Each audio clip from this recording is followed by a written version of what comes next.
Hey guys, कैसे हैं आप सब लोग। उम्मीद कर रहा हूँ सब बहुत बढ़िया होंगे और दोस्तों आपकी पढ़ाई बहुत अच्छे से चल रही होगी। आज के इस वीडियो में लेकर के आया हूँ आपके लिए chapter number 7 input tax credit का revision. For exam point of view ये चैप्टर आपके इनडायरेक्ट टैक्सेशन का सबसे इंपॉर्टेंट चैप्टर है। एग्जाम के अंदर इसका वेटेज 15 से लेकर के 20 मार्क्स तक का रहता है। So one of the important chapter है, इसको बहुत अच्छे से डिटेल में हम लोग यहाँ पर कवर करेंगे।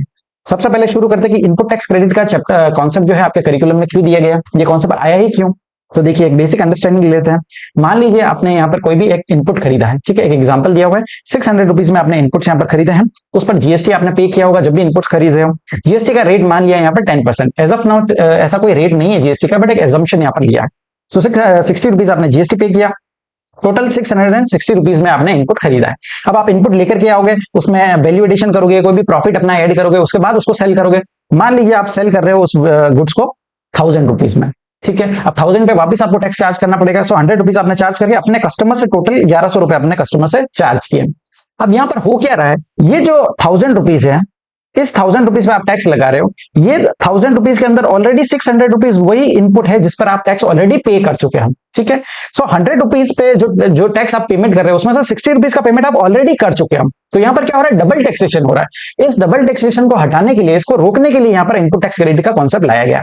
अब क्या होता है, जो भी आप 100 रुपीज का जीएसटी का पेमेंट करोगे यहाँ पर, उसमें से 60 रुपीज का आप क्रेडिट ले लोगे और अल्टीमेटली आप 40 रुपीज का गवर्नमेंट को पेमेंट कर दोगे। सो 60 रुपीज आप फर्स्ट टाइम जब इनपुट खरीदे रहे हो तब गवर्नमेंट को पेमेंट करोगे और 40 रुपीज आप अपने आउटवर्ड सप्लाई पे जो है टैक्स का पेमेंट कर दोगे। सो टोटल गवर्नमेंट के पास 100 रुपीज पहुंच जाएगा, ठीक है। और डबल टैक्सेशन भी यहाँ पर रुक जाएगा, इसलिए इनपुट टैक्स क्रेडिट का कॉन्सेप्ट लाया गया। अब शुरू करते हैं। सबसे पहले कुछ रेलेवेंट डेफिनेशन देख लेते हैं। इनपुट टैक्स होता क्या है, तो देखिए input tax means tax payable under forward charge in respect of supplies made to a recipient. जो भी आप टैक्स पे करते हो अंडर फॉरवर्ड चार्ज उसको बोलते हैं इनपुट टैक्स, ठीक है। जितना टैक्स का पेमेंट किया है वो यहाँ पर इनपुट टैक्स कहलाएगा। इंक्लूड्स क्या करता है, tax payable under reverse charge. जो भी आपने आरसीएम के अंदर टैक्स पेमेंट किया है वो भी यहाँ पर इंक्लूड होता है। और थर्ड क्या बोला, IGST leviable on import of goods. जब भी आप गुड्स इंपोर्ट करते हो तो कस्टम ड्यूटी के साथ साथ आप आईजीएसटी का पेमेंट भी करते हो, वो भी यहाँ पर इनपुट टैक्स बोला जाता है, ठीक है। बट इनपुट टैक्स एक्सक्लूड क्या बोला है, कंपोजिशन टैक्स। जो भी टैक्स पेमेंट कर रहे हो अंडर कंपोजिशन स्कीम वो यहाँ पर इंक्लूड नहीं होगा, उसका क्रेडिट नहीं मिलता है।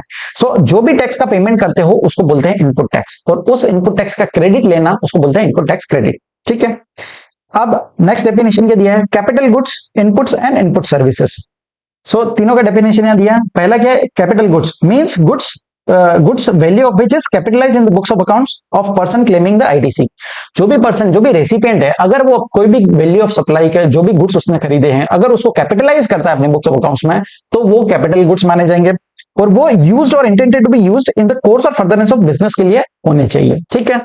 अब नेक्स्ट इनपुट क्या बोलता है, input means goods other than capital goods. बहुत ही सिंपल डेफिनेशन है, जो कैपिटल गुड्स नहीं है वो इनपुट है जो कि यूज कर रहे हो आप in the course of furtherance of business के लिए। और नेक्स्ट क्या दिया, input service means any services, कोई भी सर्विसेज अवेल कर रहे हो for providing services in the course of furtherance of business, ठीक है। सो तीनों का डेफिनेशन है। जीएसटी के अंदर तीनों का ही टैक्स यहाँ पर आपको इनपुट टैक्स क्रेडिट मिल जाता है, चाहे वो कैपिटल गुड्स है, इनपुट है या इनपुट सर्विस है, तीनों का ही क्रेडिट मिल जाता है। अब देखते हैं सेक्शन नंबर 16 जो बात करता है eligibility and conditions for taking ITC. देखिए अब ये बच्चा है बहुत क्लेवर है, इसको इनपुट टैक्स क्रेडिट चाहिए, तो इसको क्या एलिजिबिलिटी इसके अंदर होना चाहिए। सो कंडीशंस दिए हुए हैं। सबसे पहला सेक्शन नंबर 16(1) जो बात करता है एलिजिबिलिटी फॉर टेकिंग आईटीसी।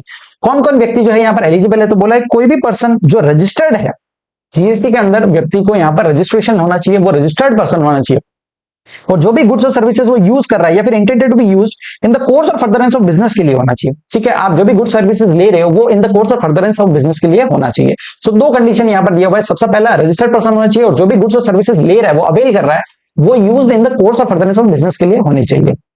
अब नेक्स्ट यहाँ पर सेक्शन नंबर 16(2) के अंदर कंडीशंस दी गई है, कंडीशंस फॉर टेकिंग आईटीसी।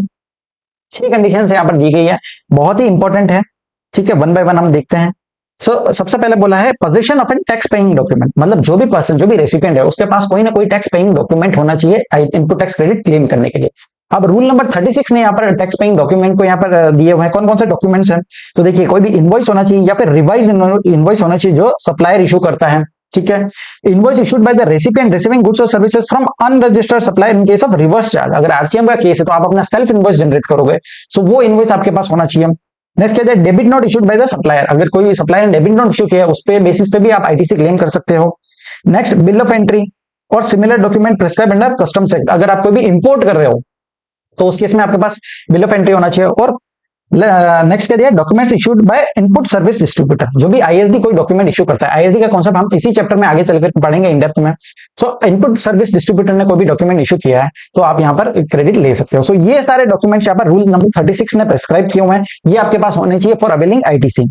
अब नेक्स्ट क्या दिया, the documents on the basis of which ITC is being taken should contain at least the following details.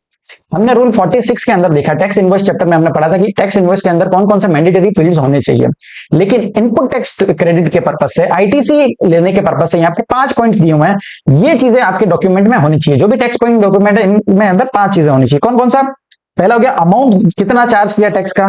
दूसरा डिस्क्रिप्शन ऑफ गुड्स और service, total value of supply of goods और service, GSTN of supplier and recipient, और अगर कोई भी आप inter state supply कर रहे हो उस केस में आपके पास प्लेस ऑफ सप्लाई भी डॉक्यूमेंट में मेंशन होना चाहिए। सो ये पांचों ही चीजें आपके डॉक्यूमेंट में होनी चाहिए for claiming input tax credit. ठीक है, अब नेक्स्ट क्या दिया है, no ITC of tax paid towards demand involving fraud, मतलब आप कोई भी टैक्स का पेमेंट कर रहे हो, फ्रॉड आपने कोई फ्रॉड किया है और आपका डिमांड का ऑर्डर आता है और उसके अगेंस्ट आप कोई भी पेमेंट कर रहे हो, उस केस में आपको यहाँ पर इनपुट टैक्स क्रेडिट नहीं मिलेगा। ठीक है, सो फर्स्ट क्लोज ए क्लियर हो गया। नेक्स्ट क्या दिया है, details of invoice debit note uploaded bye the supplier in his GSTR 1 और using invoice furnishing facility and details communicated in GSTR 2B। ये क्या बात करता है, देखिए जो भी सप्लायर होता है, मान लीजिए मैंने कोई गुड्स खरीदे हैं, तो सप्लायर ने मुझे 100 रुपीज के गुड्स बेचे थे और उसमें 18 रुपीज मुझे जीएसटी चार्ज किया था, तो 118 रुपए मैंने उसको पे किया है। अब उसका लाइबिलिटी क्या है कि 100 रुपीज वो अपने पास रख सकता है और 18 रुपीज उसको गवर्नमेंट को पे करना पड़ेगा। सो जब भी वो गवर्नमेंट को पे करेगा तो आपके जीएसटीआर 2B में अंदर वो रिफ्लेक्ट होता है, ऑटो पॉपुलेट होता है। ठीक है, सो जो इनवॉइसेज और डेबिट नोट आपके जीएसटीआर 2B में शो होते हैं उन्हीं का क्रेडिट आप ले सकते हो। ठीक है, एक बार फिर से सुन लीजिए, सप्लायर जो है अपना जीएसटीआर 1 फाइल करेगा, वो आपके जीएसटीआर 2B में, रेसिपिएंट जो होगा उसके जीएसटीआर 2B में रिफ्लेक्ट करेगा। जो इनवॉइसेस और डेबिट नोट आपके 2B में रिफ्लेक्ट हो रहे हैं, आप सिर्फ और सिर्फ उन्हीं का क्रेडिट ले पाओगे यहाँ पर। ठीक है, इनवॉइस फर्निशिंग फैसिलिटी दी है फॉर क्यूआरएमपी स्कीम, जो व्यक्ति क्यूआरएमपी स्कीम के अंदर रजिस्टर्ड है, जो क्वार्टरली रिटर्न फाइल कर रहा है, तो उस केस में वो अपने फर्स्ट 2 मंथ्स का जो है इनवॉइस फर्निशिंग फैसिलिटी के थ्रू अपना डिटेल्स कम्युनिकेट कर सकता है अपने रेसिपिएंट को, और रेसिपिएंट जो है उसके बेसिस पे यहाँ पर आईटीसी ले सकता है। ठीक है, अगर कोई भी करंट मंथ का इनवॉइस आपके शो नहीं हो रहा है 2B में, तो आप क्रेडिट नहीं ले पाओगे। जब जिस मंथ में वो शो होगा उस मंथ में आपको क्रेडिट लेना है यहाँ पर। ठीक है, अब नेक्स्ट क्या दिया, full ITC can be availed in respect of IGST paid on imports, documents issued under reverse charge and credit receive from ISD. मतलब इन तीनों ही के केस में आपको यहाँ पर जीएसटीआर 1 अगर सप्लायर फाइल नहीं करेगा तो भी आप यहाँ पर क्रेडिट ले सकते हो। ठीक है, नेक्स्ट क्या दिया है, रिसीट ऑफ गुड्स और सर्विसेज, मतलब जो भी registered person input tax credit claim कर रहा है उसको गुड्स या सर्विसेज रिसीव हो जाने चाहिए। चाहे आपने इनवॉइस इशू हो गया, पेमेंट कर दिया, लेकिन गुड्स और सर्विस रिसीव नहीं हुआ है तो आप क्रेडिट नहीं ले सकते। ठीक है, तो जिस मंथ में आपको गुड्स और सर्विस रिसीव होंगे वही मंथ में आप क्रेडिट ले पाओगे। नेक्स्ट है bill to ship to supply, अगर bill to ship to supply का केस है, उसमें क्या हो रहा है, बिलिंग किसी और व्यक्ति के नाम पे हो रहा है, शिपिंग किसी और को हो रहा है, तो अब गुड्स तो रिसीव होंगे नहीं, वो तो शिपिंग तो किसी और व्यक्ति के नाम पे हो रहा है। तो यहाँ पर क्या बोला है, गुड्स और services are deemed to have been received by the registered person, मतलब ऐसा डीम्ड मान लिया जाएगा कि वही रजिस्टर्ड पर्सन ने ही गुड्स को रिसीव किया है और वो एलिजिबल हो जाएगा for taking input tax credit. ठीक है, नेक्स्ट क्या दिया है, details of ITC in respect of the said supply communicated to the registered person under section 38 not restricted. मतलब देखिए जीएसटीआर 2B के अंदर जो है एलिजिबल आईटीसी भी शो होता है और इनएलिजिबल आईटीसी भी शो होता है। ठीक है, सो वो आईटीसी जो है रेस्ट्रिक्ट नहीं होना चाहिए अंडर सेक्शन 38। मान लीजिए कोई ऐसा सप्लाई कर रहे हो, ठीक है, जिसका टाइम लिमिट जो है आईटीसी क्लेम करने का सेक्शन 16(4) का टाइम लिमिट एक्सपायर हो चुका है। ठीक है, उसके बाद का कोई क्रेडिट है, या फिर कोई ऐसा सप्लाई है जिसमें प्लेस ऑफ सप्लाई, मान लीजिए मैं सप्लायर हूं, ठीक है, मैं रेसिपिएंट हूं, मैंने कोई होटल अकोमोडेशन का सर्विस लिया है, मुंबई के अंदर होटल सिचुएटेड है, मैंने क्या किया, होटल बुक किया। अब मुंबई में अंदर सिचुएटेड है तो उसका प्लेस ऑफ सप्लाई क्या होगा, जहां location of immovable property will be the place of supply, तो वहां पर वो होटल वाला जो है मुझसे सीजीएसटी एंड एसजीएसटी चार्ज करेगा। लेकिन मैं रजिस्टर्ड हूं राजस्थान के अंदर, तो यहां पर मैं उसका क्रेडिट ले ही नहीं पाऊंगा, तो वो क्रेडिट क्या हो जाएगा, लैप्स हो जाएगा, इनएलिजिबल हो जाएगा। सो इस तरह का कोई भी क्रेडिट नहीं होना चाहिए जो आपके 2B के अंदर इनएलिजिबल। ठीक है, नेक्स्ट पॉइंट क्या दिया है, tax leviable on such supply actually paid to the government, मतलब जो भी सप्लाई आप कर रहे हो, ठीक है, सप्लायर ने मुझे 100 रुपीज के गुड्स बेचे, 18 रुपए जीएसटी चार्ज किया, अब उसका जिम्मेदारी है, सप्लायर का जिम्मेदारी है कि वो 18 रुपए वो गवर्नमेंट को पे करे। ठीक है, सो गवर्नमेंट को उसको असलियत में पे कर देना चाहिए। इसके लिए रूल 37A दिया हुआ है यहाँ पर कि अगर सप्लायर जो है पेमेंट नहीं करता है, ठीक है। Reversal of ITC in case of non payment of tax by the supplier and reavailment thereof. मतलब देखिए, मैंने 18 रुपए सप्लायर को दे दिया और मैंने इस उम्मीद पे दी कि वो गवर्नमेंट को जो है टैक्स का पेमेंट कर देगा। अब सप्लायर ने अपना जो है जीएसटीआर 1 तो फाइल कर दिया, ठीक है, जीएसटीआर 1 फाइल करेगा, आपके 2B में ऑटोमेटिक रिफ्लेक्ट हो जाएगा, आपके 2B में रिफ्लेक्ट हो गया, आपने आईटीसी क्लेम कर लिया। लेकिन उसने क्या किया, 3B फाइल ही नहीं किया। जीएसटीआर 1 फाइल कर दिया लेकिन 3B फाइल नहीं किया। उस केस में क्या हो रहा है, जीएसटी का पेमेंट कब होता है, जब आप जीएसटीआर 3B फाइल करते हो। उसने 1 फाइल किया इसलिए आपके 2B में शो हो गया, लेकिन 3B उसने फाइल ही नहीं किया, तो यहां पर बोला है आपको वो आईटीसी जो है यहां पर रिवर्स करना पड़ेगा। ठीक है। If supplier does not furnish the return in form GSTR 3B for the tax period corresponding to the said statement of outward supply till 30th September of the following end of the financial year, मतलब अगले साल तक 30th सितंबर तक उसने अगर 3B file नहीं किया है, उस केस में गवर्नमेंट ने आपको 2 महीने का टाइम पीरियड दिया है कि आपको जो है 30th नवंबर तक, ऑन और बिफोर 30th नवंबर आपको जो है क्रेडिट रिवर्स कर देना है। अगर उसने जीएसटीआर 1 फाइल किया है और 3B फाइल नहीं किया है अप टू द 30th सितंबर of the following financial year, उस केस में 2 मंथ के अंदर अंदर आपको 30th नवंबर तक आपको जो है क्रेडिट रिवर्स करना पड़ेगा। और अगर आपने क्रेडिट रिवर्स नहीं किया तो उस केस में आपको इंटरेस्ट का पेमेंट भी यहां पर आएगा सेक्शन 50 के अंदर, अगर आईटी से आपने यूटिलाइज कर दिया। यूटिलाइजेशन का कॉन्सेप्ट हम ऑलरेडी पेमेंट ऑफ टैक्स के अंदर डिटेल में समझ चुके हैं। ठीक है। सो अगर आपने आईटी से यूटिलाइज कर दिया तो आपको इंटरेस्ट का पेमेंट भी यहां पर करना पड़ेगा। अब मान लीजिए उस सप्लायर ने जो है 30th सितंबर तक जीएसटीआर 3B फाइल नहीं किया, लेकिन उसके बाद में फाइल कर दिया, तो उस केस में क्या बोला है कि आप रीअवेलमेंट कर सकते हो। जो क्रेडिट आपने रिवर्स कर दिया है उसको आप फिर से रीअवेल कर सकते हो। और रीअवेल करने का केस में यहां पर कोई भी टाइम लिमिट नहीं है। सेक्शन 16(4) के अंदर जो टाइम लिमिट दिया हुआ है फॉर अवेलिंग आईटीसी, वो यहां पर एप्लीकेबल नहीं होता है। रीअवेलमेंट के केस में आप कभी भी आईटीसी रिअवेल कर सकते हो। ठीक है। लास्ट पॉइंट यहां पर क्या दिया है, filing of return. The registered person taking ITC must have filed his return in GSTR 3B under section 39। जो भी पर्सन क्लेम कर रहा है उसको 3B फाइल करना पड़ेगी। ठीक है। सो 6 पॉइंट हमने यहां पर देखे, एक बार फिर से समराइज कर लेते हैं क्या चीजें हमने पढ़ी। सबसे पहले उसके पास टैक्स पेइंग डॉक्यूमेंट होना चाहिए। ठीक है। सेकंड क्या दिया है, जो भी सप्लायर टैक्स कलेक्ट कर रहा है उसको यहां पर जीएसटीआर 1 फाइल करना है और वो आपके 2B में रिफ्लेक्ट होना चाहिए। रेसिपिएंट के अगर 2B में जो इनवॉइस या डेबिट नोट शो हो रहे हैं उसी का क्रेडिट वो ले पाएगा। थर्ड क्या बोला है, जो भी गुड्स और सर्विसेज आप ले रहे हो वो आपको रिसीव हो जाने चाहिए। बिल टू शिप टू का अगर केस है तो जो ऐसा डीम्ड मान लिया जाएगा कि रजिस्टर्ड पर्सन ने ही गुड्स और सर्विसेज को रिसीव कर लिया है। उसके बाद नेक्स्ट क्या दिया था कि जो भी आपका आईटीसी है जो जीएसटीआर 2B में शो हो रहा है वो एलिजिबल होना चाहिए और वो रेस्ट्रिक्टेड नहीं होना चाहिए अंडर सेक्शन 38। नेक्स्ट क्या देखा, जो भी टैक्स का पेमेंट आपने किया है सप्लायर को, वो सप्लायर अल्टीमेटली गवर्नमेंट को टैक्स पेमेंट कर देना चाहिए। अगर उसने पेमेंट नहीं किया तो रूल 37A क्या बोलता है, अगर उसने पेमेंट नहीं किया अप टू द 30th सितंबर of the following financial year, तो उसको यहां पर आपको क्रेडिट रिवर्स करना पड़ेगा ऑन और बिफोर 30th नवंबर तक। ठीक है। और अगर उसने बाद में अगर पेमेंट कर दिया गवर्नमेंट को तो आप फिर से वो रीअवेल कर सकते हो और उसका कोई भी टाइम पीरियड यहां पर नहीं है रीअवेलमेंट का। और लास्ट कंडीशन क्या था, फाइलिंग ऑफ रिटर्न। जो भी रजिस्टर्ड पर्सन आईटीसी क्लेम कर रहा है उसको अपना रिटर्न फाइल करना पड़ेगा। सो ये 6 कंडीशन हमने यहां पर पढ़ी थी। अब आगे चलते सेक्शन 16(2) के कुछ प्रोवाइजो दिए हुए हैं। 2 प्रोवाइजो अपने को यहां पर पढ़ना है। फर्स्ट प्रोवाइजो बोलता है कि गुड्स और सर्विसेज रिसीव्ड इन लॉट्स और इंस्टॉलमेंट, मतलब कोई भी गुड्स या सर्विस आपको रिसीव हो रहा है लॉट्स में या फिर इंस्टॉलमेंट में, तो उस केस में बोला है कि जब भी आपको लास्ट लॉट रिसीव होता है उस केस में आपको लास्ट लॉट के टाइम पे ही आपको आईटीसी एलिजिबल होगा। ठीक है। जब भी लास्ट लॉट या लास्ट इंस्टॉलमेंट रिसीव कर रहे हो वो टाइम पे आप आईटीसी ले सकते हो। सेकंड प्रोवाइजो क्या बोलता है, सेकंड प्रोवाइजो टू सेक्शन 16(2) क्या बोलता है, payment for the invoice to be made with in 180 days. मतलब देखिए, अब मैंने अपने सप्लायर को पेमेंट किया, उसने मुझे 100 रुपीज के गुड्स बेचे थे, उस पर 18 रुपए जीएसटी चार्ज किया, मैंने 118 रुपए अपने सप्लायर को पेमेंट कर दिया। अब ये क्या सेकंड प्रोविजन क्या बोलता है कि अगर आपने 180 डेज तक पेमेंट नहीं किया, मतलब उसने मुझे 118 रुपए का इनवॉइस इशू किया, ठीक है, अपने जीएसटीआर में उसने रिटर्न में भी फाइल कर दिया, मेरे 2B में शो भी हो गया और मैंने उस 18 रुपीज का क्रेडिट भी ले लिया। ठीक है। अब 18 रुपए का मैं क्रेडिट ले चुका हूं लेकिन मैंने सप्लायर को पेमेंट ही नहीं किया। 118 रुपए मैंने सप्लायर को पेमेंट ही नहीं किया और क्रेडिट मैंने ले लिया, और वो पेमेंट नहीं किया मैंने विद इन 180 डेज तक, मतलब अगर 6 महीने तक मैंने पेमेंट नहीं किया, उस केस में गवर्नमेंट बोलता है कि आपको जो है वो क्रेडिट रिवर्स करना पड़ेगा। अगर आपने होल्डली या पार्टली अपने पेमेंट नहीं किया है तो आपको रिवर्स करना पड़ेगा, और वो रिवर्स करना पड़ेगा अलोंग विद 18% इंटरेस्ट। ठीक है। नॉर्मल जो बिजनेस प्रैक्टिस रहता है कि हर बिजनेस क्रेडिट पीरियड पे चलता है। ठीक है। किसी कंपनी का होगा पॉलिसी होता है 30 डेज क्रेडिट पीरियड हो गया या 45 डेज का क्रेडिट पीरियड हो गया, तो वो नॉर्मल है। लेकिन अगर किसी कंपनी का क्रेडिट पीरियड ही है कि आपको 6 महीने बाद पेमेंट करना है या 8 महीने बाद करना है, तो उस केस में वो फेल्स टू पे नहीं माना जाएगा। ठीक है। वो फेल्स टू पे नहीं कहलाएगा अगर उसका क्रेडिट पीरियड ही ऐसा है कि 1 साल बाद पेमेंट होगा। यहां पर क्या बोला है, नॉर्मल केस में अगर आप पेमेंट नहीं कर पाए 6 महीने तक, अगर 180 डेज तक आप पेमेंट नहीं किया सप्लायर को, उस केस में आपको वो क्रेडिट रिवर्स करना पड़ेगा और वो अलोंग विद इंटरेस्ट रहेगा एट द रेट ऑफ 18%। अगर बाद में आप पेमेंट कर देते हो, 6 महीने के बाद में आपने सप्लायर को पेमेंट कर दिया, उस केस में आप रीअवेल कर सकते हो वो क्रेडिट, जो भी आपने रिवर्स किया वो रीअवेल कर सकते हो, और रीअवेलमेंट का कोई भी टाइम पीरियड नहीं है।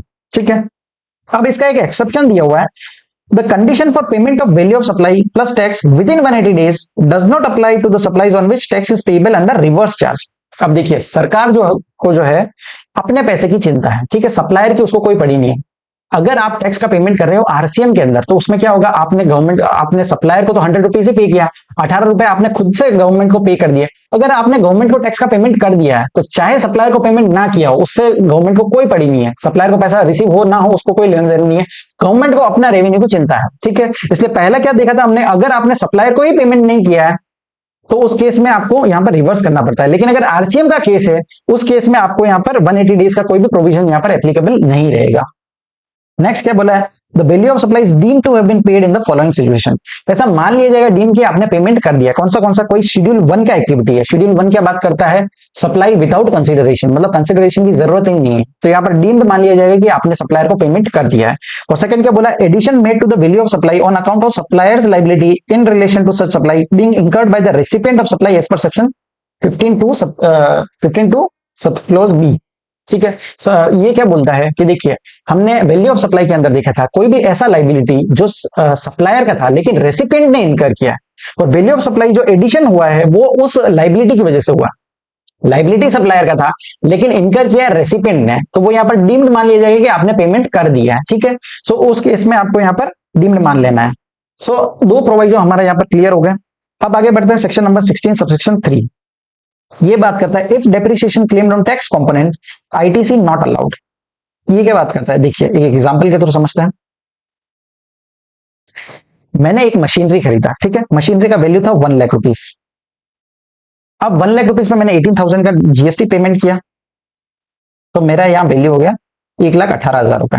ठीक है, अब मैंने इस वैल्यू को क्या कैपिटलाइज कर दिया। अब इनकम टैक्स के अंदर सेक्शन नंबर 32 के अंदर मैं इसका डेप्रिसिएशन क्लेम करूंगा। ठीक है, अगर मैं डेप्रिसिएशन क्लेम करता हूं इस 1,18,000 पूरे ही अमाउंट पे अगर मैं डेप्रिसिएशन क्लेम कर रहा हूं, ठीक है, मान लीजिए 20% का रेट है, तो क्या हो रहा है, मैं हर साल जो है यहाँ पर डेप्रिसिएशन क्लेम करता जाऊंगा, और इस 18,000 जो मैंने टैक्स का पेमेंट किया है उसका मैं क्रेडिट भी ले लूंगा आईटीसी।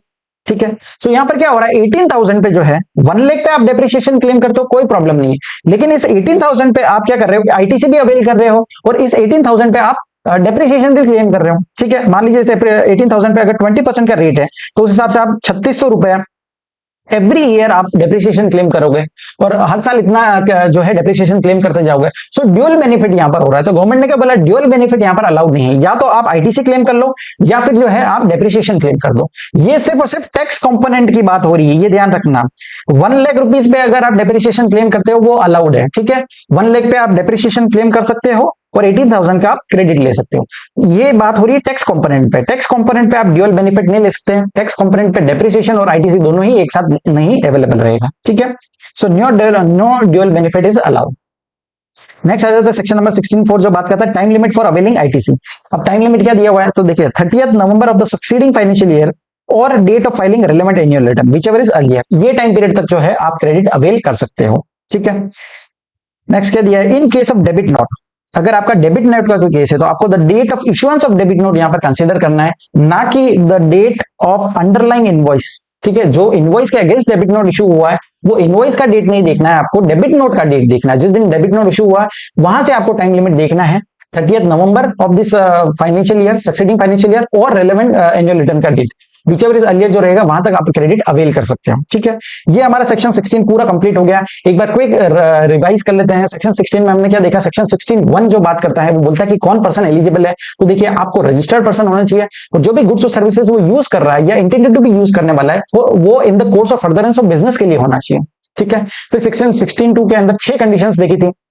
कौन कौन सी कंडीशन थी, सबसे पहला टैक्स पेइंग डॉक्यूमेंट होना चाहिए। दूसरा, जो भी आपने सप्लायर ने जीएसटीआर 1 फाइल किया वो आपके 2B में यहाँ पर रिफ्लेक्ट होना चाहिए, इनवॉइस और डेबिट नोट 2B में रिफ्लेक्ट होगा तो ही आप यहाँ पर क्रेडिट ले पाओगे। ठीक है, थर्ड बोलता है जो भी गुड्स और सर्विसेज आपने लिए वो आपको रिसीव हो जाने चाहिए।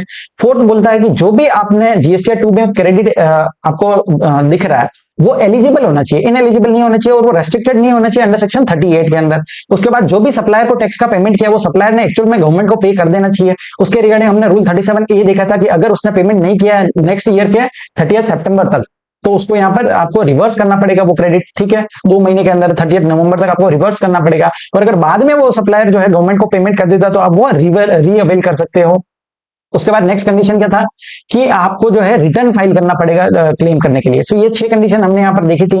उसके बाद आ जाता है नेक्स्ट, हमने 2 प्रोवाइजो देखे थे। फर्स्ट प्रोवाइजो बात करता है कि अगर आपको गुड्स जो है वो रिसीव हो रहे हैं लॉट्स में या इंस्टॉलमेंट में, तो जब भी लास्ट लॉट या इंस्टॉलमेंट रिसीव होता है वो टाइम पर ही आप क्रेडिट ले पाओगे। और सेकंड प्रोवाइजो क्या बोलता है कि अगर आपने अपने सप्लायर को पेमेंट नहीं किया 180 डेज के अंदर, तो आपको वो क्रेडिट रिवर्स करना पड़ेगा, वो भी along with interest at the rate of 18%, ठीक है। उसके बाद सेक्शन नंबर 16(3) क्या बोलता है, अगर आपने डेप्रिसिएशन क्लेम किया है ऑन टैक्स कंपोनेंट, एक बार फिर से बोलता हूं, अगर आपने डेप्रिसिएशन क्लेम किया है ऑन टैक्स कंपोनेंट तो आपको आईटीसी अवेलेबल नहीं रहेगा, ठीक है। नो ड्यूअल बेनिफिट, आपको ड्यूअल बेनिफिट यहां पर नहीं मिलेगा। उसके बाद सेक्शन नंबर 16(4) के अंदर हमने टाइम लिमिट देखी कि आप आईटीसी कब तक क्लेम कर सकते हो, अगले साल के 30 नवंबर तक, या फिर date of filing of relevant annual return, ठीक है, विचएवर इज अर्लियर जो रहेगा वहां तक आप क्रेडिट अवेल कर सकते हैं। सो ये था हमारा पूरा सेक्शन नंबर 16। अब नेक्स्ट आगे बढ़ते हैं, सेक्शन नंबर 17 जो बात करता है apportionment of credit and block credit, ठीक है। अपॉर्शनमेंट की बात करता है, सबसे पहले शुरू करता है सेक्शन नंबर 17 सबसेक्शन 1। ये क्या बोलता है, देखिए कोई भी गुड्स और सर्विसेज आपने यूज किए हैं रजिस्टर्ड पर्सन ने, तो उसको आईटीसी तभी मिलेगा जब वो बिजनेस पर्पस के लिए यूज कर रहे हो। अगर बिजनेस पर्पस के लिए यूज कर रहे हो तो आईटीसी अलाउड होगा, और अगर वो नॉन बिजनेस पर्पस के लिए यूज कर रहे हो उस केस में आईटीसी यहाँ पर अलाउ नहीं किया जाएगा, ठीक है। और सेक्शन नंबर 17(2) क्या बात करता है, अगर कोई भी गुड्स और सर्विसेज आप ले रहे हो वो टैक्सेबल सप्लाईज के लिए है इंक्लूडिंग जीरो रेटेड सप्लाई, उस केस में यहाँ पर आईटीसी अलाउड होगा। और अगर वो एग्जाम सप्लाईज के लिए ले रहे हो तो उस केस में आईटीसी यहाँ पर अलाउड नहीं होगा। अब अगर कोई भी गुड्स और सर्विसेज आपने लिए हैं और वो दोनों के लिए यूज हो रहे हैं, वो बिजनेस पर्पस के लिए भी है, नॉन बिजनेस पर्पस के लिए भी है, या फिर टैक्सेबल सप्लाईज के लिए भी है और एग्जाम सप्लाईज के लिए भी यूज हो रहे हैं, उस केस में यहाँ पर बोला है कि आपको प्रोपोर्शनेट करना पड़ेगा। प्रोपोर्शन कैसे करोगे, तो वहां पर रूल 42 एंड 43 आपको दिए गए। सेक्शन नंबर 17 सब सेक्शन 6 ने यहाँ पर प्रिस्क्राइब किया रूल 42 रूल 43 को। सो उसके अंदर आपको दिया हुआ है मेथड जिसके अकॉर्डिंग आप यहाँ पर प्रोपोर्शन कर सकते हैं, ठीक है। जितना अमाउंट एट्रीब्यूटेबल होगा एग्जाम सप्लाईज के लिए उतना आपको नहीं मिलेगा क्रेडिट, और जितना एट्रीब्यूटेबल होगा टैक्सेबल सप्लाईज के लिए उतना क्रेडिट आपको यहाँ पर मिल जाएगा, ठीक है। सेम केस यहाँ पर अगर बिजनेस पर्पज के लिए है तो वो आईटीसी मिल जाएगा, अगर नॉन बिजनेस पर्पज के लिए है तो आपको आईटीसी यहाँ पर अलाउ नहीं किया जाएगा। अब आगे बढ़ता है सेक्शन नंबर 17 सब सेक्शन 4 जो बात करता है special provisions for banking companies and NBFC. अब देखिए बैंकिंग कंपनी एंड एनबीएफसी के लिए यहाँ पर एक स्पेशल प्रोविजन दिया हुआ है सेक्शन नंबर 17(4) में। अब बैंकिंग कंपनी और एनबीएफसी को ही क्यों दिया, तो देखिए इनका जो है मेन इनकम जो रहता है वो इंटरेस्ट का इनकम रहता है, ठीक है। बैंक्स क्या करती है, एनबीएफसी क्या करती है, लोन देती है, लोन पे उनको इंटरेस्ट का इनकम रहता है, तो मेजर इनकम उनका इंटरेस्ट का ही रहता है। जीएसटी के अंदर जो है इंटरेस्ट यहाँ पर एग्जेम्प्ट किया हुआ है। तो देखिए हमने अभी क्या देखा, अगर कोई एग्जाम सप्लाईज है तो आपको आईटीसी अलाउड ही नहीं होगा, ठीक है। अब मान लीजिए आप अगर प्रोपोर्शनेट भी करोगे, ई बाय एफ भी करते हो, एग्जाम बाय टोटल टर्नओवर भी कर रहे हो, तो मेजोरिटी जो है आपका क्रेडिट आपको मिलेगा ही नहीं। इसलिए उनके लिए यहाँ पर स्पेशल प्रोविजंस लेके है कि देखिए आपके पास 2 ऑप्शन दिए हैं, या तो आप सेक्शन 17(2) अप्लाई कर लीजिए। 17(2) क्या बोलता है, अवेल प्रोपोर्शनेट आईटीसी, जो भी प्रोपोर्शनेट आईटीसी जो है आप उतना आईटीसी क्लेम कर दीजिए, या फिर यहाँ पर रूल 38 को फॉलो कर लीजिए। अब रूल 38 क्या बोलता है, avail 50% of the eligible ITC, जितना आईटीसी आपके एलिजिबल है उसका 50% आप यहाँ पर ले सकते हैं और बाकी का 50% ऑटोमेटिकली लैप्स हो जाएगा, ठीक है।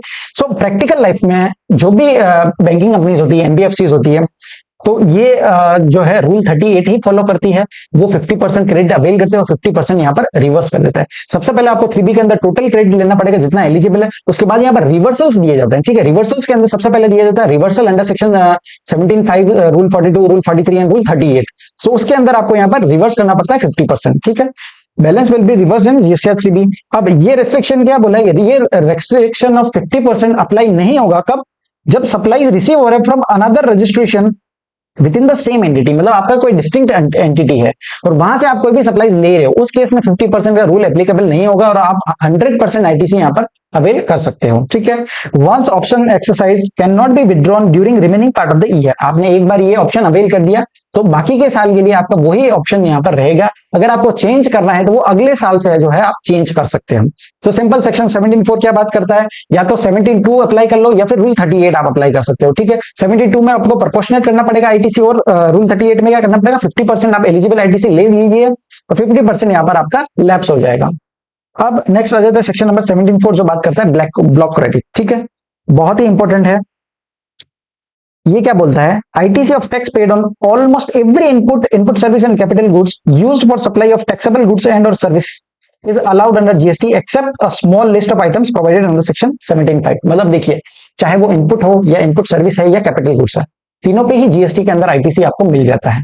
यहाँ पर जो क्रेडिट, जो लिस्ट दिया हुआ है ब्लॉक क्रेडिट का, वो लिस्ट के आइटम्स कोई भी है तो आपको क्रेडिट नहीं मिलेगा, अदरवाइज नॉर्मल केस में आपको आईटीसी यहाँ पर मिल जाएगा। ठीक है, अब कौन कौन सी चीजें दी हुई है, तो सबसे पहला क्लोज ये बात करता है motor vehicle and other conveyance and related services. तो फर्स्ट क्या दिया इसके अंदर, motor vehicle for transportation of persons having approved seating capacity of not more than 13 passengers including the driver.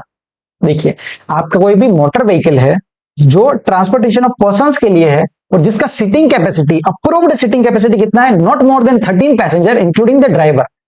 Approved seating capacity बोला है, ऐसा नहीं कि आप मान लो मारुति 800 में 10 लोगों को बैठा करके ले जा रहे हो, वो यहाँ पर नहीं बोला है। ठीक है, यहाँ पर क्या बोला, अप्रूव्ड सीटिंग कैपेसिटी जो है वो 13 पैसेंजर से इंक्लूडिंग ड्राइवर उससे कम है या 13 पैसेंजर तक ही है, उस केस में आपको आईटीसी यहाँ पर ब्लॉक हो जाएगा। लेकिन इसके कुछ एक्सेप्शंस दिए हैं। एक्सेप्शन क्या बोलता है, अगर वो further supply for such motor vehicle, अगर आप वो मोटर व्हीकल यूज कर रहे हो फॉर फर्दर सप्लाई, आपका बिजनेस ही यही है, गाड़ी है आप आगे बेचते हो, तो आपको आईटीसी मिल जाएगा। सेकंड क्या बोला, अगर आपका बिजनेस है ट्रांसपोर्टेशन ऑफ पैसेंजर्स का, मतलब ओला में गाड़ी चला रहे हो या टैक्सी चला रहे हो, उस केस में आईटीसी यहाँ पर अलाउ हो जाएगा। और थर्ड क्या बोला, imparting training on driving such motor vehicle, मतलब आप कोई भी ड्राइविंग सिखा रहे हो, ठीक है, आपने देखी होगी गाड़ियां जहां पीछे एल बना होता है लर्निंग वाला, ठीक है, और गाड़ियां सिखा रहे हैं, उस केस में उसका बिजनेस है। तीनों ही पॉइंट्स अगर आप देखोगे तो क्या पर्पस क्या है गवर्नमेंट का, कि अगर वो बिजनेस के लिए आप यूज कर रहे हो, कि मान लीजिए फर्दर सप्लाई कर रहे हो या फिर ट्रांसपोर्टेशन ऑफ पैसेंजर्स का सर्विस दे रहे हो या फिर आप कोई ड्राइविंग सिखा रहे हो, इन तीन केस में आपको आईटीसी यहाँ पर अलाउ हो जाएगा।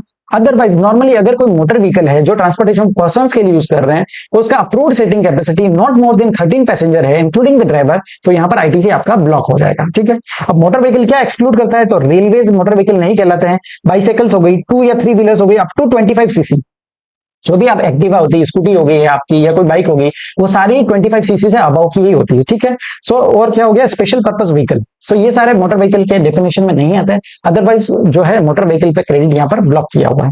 नेक्स्ट क्या दिया है, vessels and aircraft. Vessels and aircraft पे भी यहाँ पर आईटीसी ब्लॉक होगा, लेकिन इसका भी एक्सेप्शंस दिए हुए हैं, सेम एक्सेप्शन है जो हमने मोटर व्हीकल के केस में देखे। ठीक है, मोटर व्हीकल के बाद केस में क्या देखा था कि ट्रांसपोर्टेशन ऑफ पर्सन की बात हुई, अगर आप मोटर व्हीकल यूज कर रहे हो फॉर ट्रांसपोर्टेशन ऑफ गुड्स, तो उस केस में आपको आईटीसी यहाँ पर अलाउ होगा। ये जो क्लोज बात करता है ये बोलता है motor vehicle for transportation of persons के लिए अगर यूज कर रहे हो तो आईटीसी ब्लॉक है।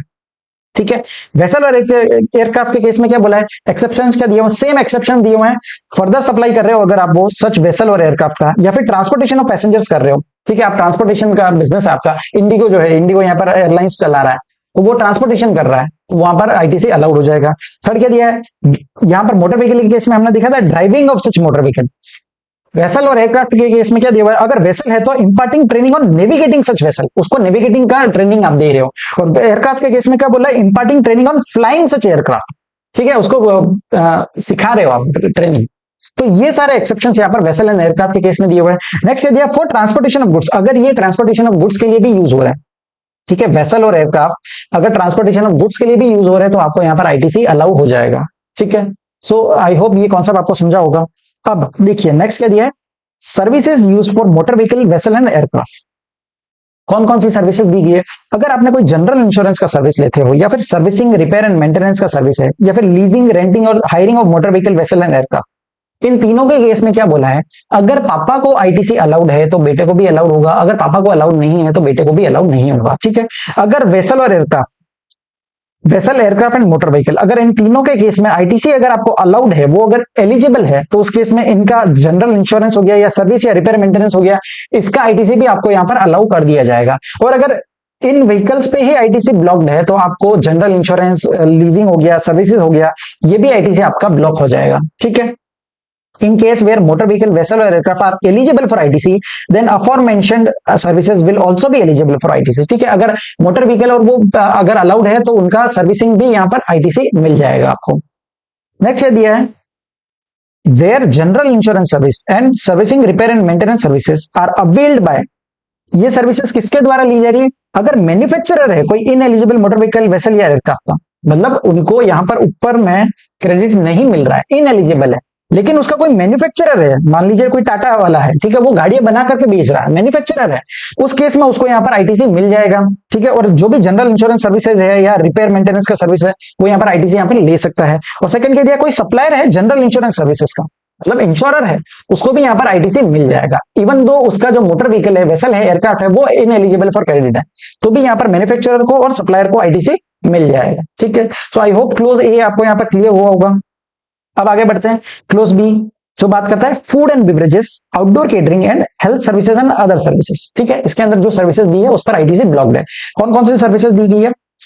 फूड एंड बिवरेजेस हो गया, outdoor catering, beauty treatment, health services, cosmetic and plastic surgery, life insurance and health services. इसको आप ऐसे याद रख सकते हो, एफओबी एचसीएल, ठीक है, एफओबी एचसीएल, ये सारी सर्विसेज जो है आपको यहाँ पर क्रेडिट जो है ब्लॉक होगा। लेकिन यहाँ पर एक एक्सेप्शन दिया है, अगर आपने जो यूज किया है ITC available if used for same category of outward supply including composite और मिक्स्ड सप्लाई, अगर आपका सेम जो है सप्लाई आउटवर्ड सप्लाई भी है, उस केस में यहाँ पर आपको आईटीसी अलाउड होगा, ठीक है। अब एक एग्जांपल के थ्रू समझते हैं, मान लीजिए मैंने कोई होटल बुक किया, ठीक है। सो वो होटल क्या करता है, अकोमोडेशन का सर्विस भी देता है, बट वो कुछ ना कुछ आउटडोर केटरिंग या फूड एंड बिवरेजेस का सर्विस भी यहाँ पर ले रहा है, इनपुट सर्विसेज रिसीव कर रहा है, ताकि अपने कस्टमर्स को फूड का सर्विस भी दे सकते हैं, ठीक है। अब ये भाई साहब ने है होटल बुक किया है, अब ये खाने पीने के थोड़े शौकीन भी लग रहे हैं, तो इनको क्या है, फूड एंड बिवरेजेस का सर्विसेज भी चाहिए। अब होटल अकोमोडेशन क्या है, वो रूम का सर्विस भी दे रहा है, साथ साथ में फूड का सर्विस भी दे रहा है, तो चाहे वो कंपोजिट सप्लाई हो या मिक्स सप्लाई हो, अगर आउटवर्ड सप्लाई सेम है तो आपको यहाँ पर आईटीसी मिल जाएगा, ठीक है। अब नेक्स्ट क्या दिया है, membership of a club, health and fitness centre, अगर आपने कोई भी मेंबरशिप लिया किसी क्लब का, मान लीजिए कोई पर्सन है जो गोल्फ खेलने का शौकीन है, उसने क्लब का मेंबरशिप लिया, यहाँ पर आईटीसी ब्लॉक्ड है, ठीक है। या फिर कोई हेल्थ सर्विसेज होगी या फिटनेस सेंटर जिम की आपने मेंबरशिप ले रखी है, आईटीसी आपको नहीं मिलेगा। और थर्ड क्या दिया है, travel benefits extended to employees on vacation such as leave or home travel concession, मतलब कोई भी आपने वेकेशन का सर्विसेज दिया है, ठीक है। मान लीजिए कोई एम्प्लॉयर है, अपने एम्प्लॉइज को बोलता है कि चाहिए आप जाइए घूम करके आइए, ठीक है, थाईलैंड घूम करके आई है, तो यहाँ पर उसने क्या किया है, वेकेशन पे अपने टूर पैकेजेस दिए, अपने ट्रैवल बेनिफिट्स दिए अपने एम्प्लॉइज को, तो वो भी यहाँ पर आईटीसी यहाँ पर ब्लॉक हो जाएगा, ठीक है। लेकिन इन तीनों ही के केस में यहाँ पर एक एक्सेप्शन दिया है कि आईटीसी अवेलेबल होगा if provided under any statutory obligation by employer, मतलब अगर एम्प्लॉयर का कोई स्टैट्यूटरी ऑब्लिगेशन है तो उसको आईटीसी यहाँ पर अलाउ हो जाएगा। अब सर एक एग्जांपल दीजिए, एक नहीं दो एग्जांपल आपको यहाँ पर देता हूं, ठीक है। अब पहला एग्जांपल देखिए,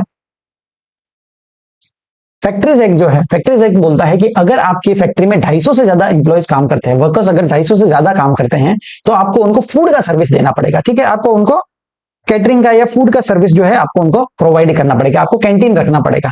तो उस केस में even though food and beverages यहाँ पर ब्लॉक्ड है, लेकिन अगर आप ऑब्लिगेटरी है एम्प्लॉयर पे, तो यहाँ पर आपको क्रेडिट मिल जाएगा, ठीक है। सेकंड एग्जांपल क्या हो गया, अगर मान लीजिए मेरा कोई माइनिंग कंपनी है, ठीक है, तो वहां पर वर्कर्स काम कर रहे हैं, अब अपनी लाइफ को, उनकी लाइफ को बहुत थ्रेट है भाई, डेंजरस काम कर रहे हैं, माइनिंग का काम कर रहे हैं, तो उस केस में अगर स्टैट्यूटरी ऑब्लिगेशन है एम्प्लॉयर पे कि आपको एम्प्लॉइज का जो है लाइफ इंश्योरेंस या हेल्थ इंश्योरेंस करवाना कंपलसरी है, अगर स्टैट्यूटरी ऑब्लिगेशन है तो उस केस में यहाँ पर आईटीसी मिल जाएगा। अब ये तीनों ही क्लोज के अंदर क्या देखा कि तीनों ही पॉइंट्स के लिए यहाँ पर एक एक्सेप्शन दिया हुआ है कि अगर वो स्टैट्यूटरी ऑब्लिगेशन है एम्प्लॉयर पे तो क्रेडिट यहाँ पर आपको मिल जाएगा। लेकिन फर्स्ट केस के अंदर आपको दो एक्सेप्शंस दिए जाते हैं, ठीक है, पहला ये और सेकंड ये, दोनों ही एक्सेप्शन जो है फर्स्ट केस में यहाँ पर एप्लीकेबल है, और सेकंड और थर्ड के लिए सिर्फ और सिर्फ ये वाला एक्सेप्शन ही यहाँ पर एप्लीकेबल रहेगा, ठीक है। अब आगे बढ़ते हैं, नेक्स्ट क्या दिया है, works contract service for construction of N immovable property. अब वर्क्स कॉन्ट्रैक्ट सर्विस क्या होता है, देखिए ये भाई साहब हैं, कॉन्ट्रैक्टर है, मुझे बड़े अच्छे लगे, समझदार लगे, तो मैंने इनको सर्विस के लिए वर्क्स कॉन्ट्रैक्ट सर्विस मैंने इनसे लिया। मैंने इनको बोला कि मुझे जो है एक घर बना के दीजिए, छोटा सा प्यारा सा घर बना के दीजिए। इन्होंने मुझे घर बना के दिया, उसको मुझे जो है 10 लाख रुपीज चार्ज किया, ठीक है, 10 लाख रुपीज चार्ज किया है, और साथ में यहाँ पर 1,80,000 1.8 लाख उसने जीएसटी भी चार्ज किया, ठीक है, 11.18 लाख उसने 80 लाख इसने चार्ज किया है। अब ये जो 1.8 लाख इसने चार्ज किया जीएसटी का, यहां पर बोलता है अगर वर्क्स कॉन्ट्रैक्ट सर्विस आपने लिया है और वो फॉर कंस्ट्रक्शन के लिए लिया है और वो इमूवेबल प्रॉपर्टी अगर है, तो उस केस में आपको आईटीसी यहां पर नहीं मिलेगा, ठीक है। लेकिन इसके दो एक्सेप्शन दिए हुए हैं। एक्सेप्शन क्या बोलता है, if it is an input service for further supply of works contract service, मतलब अगर ये इस कॉन्ट्रैक्टर के लिए इनपुट सर्विस है, मान लीजिए इस कॉन्ट्रैक्टर ने किसी और कॉन्ट्रैक्टर को सब कॉन्ट्रैक्टिंग कर दिया है, उस केस में इसके लिए इनपुट सर्विस हो जाएगा, तो उस केस में यहां पर इन भाई साहब को क्रेडिट मिल जाएगा, लेकिन जो रेसिपिएंट है उसको यहां पर क्रेडिट नहीं मिलेगा। और सेकंड क्या दिया, immovable property is an plant and machinery. अगर कोई प्लांट एंड मशीनरी है, देखिए इमोबल प्रॉपर्टी का जो डेफिनेशन है वो जीएसटी एक्ट में कहीं भी डिफाइन नहीं किया हुआ है, ठीक है। सो जनरल मीनिंग क्या होता है कि जो भी प्रॉपर्टी जो लैंड से अटैच्ड है, ठीक है। अब मान लीजिए कोई बड़ा कंपनी है, ठीक है, जिसमें कोई बड़ा सा प्लांट या मशीनरी उसने खरीदा है और वो उसने अपने कंपनी में या फैक्ट्री में वहां पर इंस्टॉल करा दिया है, ठीक है, और वो अर्थ से अटैच्ड है, लेकिन वो इमोबल प्रॉपर्टी नहीं माना जाएगा। और यहाँ पर क्या बोला है, अगर वो प्लांट एंड मशीनरी है तो उस केस में उसका क्रेडिट मिल जाएगा आपको यहाँ पर, ठीक है। अब नेक्स्ट क्या बोल रहा है, self construction of immovable property. अब मैंने क्या किया, ये भाई साहब मुझे बड़े महंगे लगे, ये बहुत ज्यादा पैसा चार्ज कर रहे थे, तो मैंने क्या किया, मैं खुद ही अपना जो है घर बनाऊंगा। तो मैं खुद ही लेबर का सर्विस लूंगा, मटेरियल का सर्विस लूंगा, ठीक है, आर्किटेक्ट का सर्विस लिया, सारी सर्विसेज जो मैं अवेल कर रहा हूं और मैं खुद ही अपना कंस्ट्रक्शन कर रहा हूं। उस केस में भी क्या बोला है, चाहे सेल्फ कंस्ट्रक्शन कर रहे हो of an immovable property other than plant and machinery, उस केस में भी यहाँ पर आईटीसी जो है ब्लॉक हो जाएगा, ठीक है। सो दोनों ही केस में हमने देखा, चाहे वो वर्क्स कॉन्ट्रैक्ट सर्विस के थ्रू आप कंस्ट्रक्शन करवा रहे हो या फिर सेल्फ आप खुद ही कंस्ट्रक्शन कर रहे हो, दोनों ही केस में आपको आईटीसी यहाँ पर नहीं मिलेगा। लेकिन अगर केस है प्लांट एंड मशीनरी का तो आपको आईटीसी यहाँ पर अलाउ कर दिया जाएगा।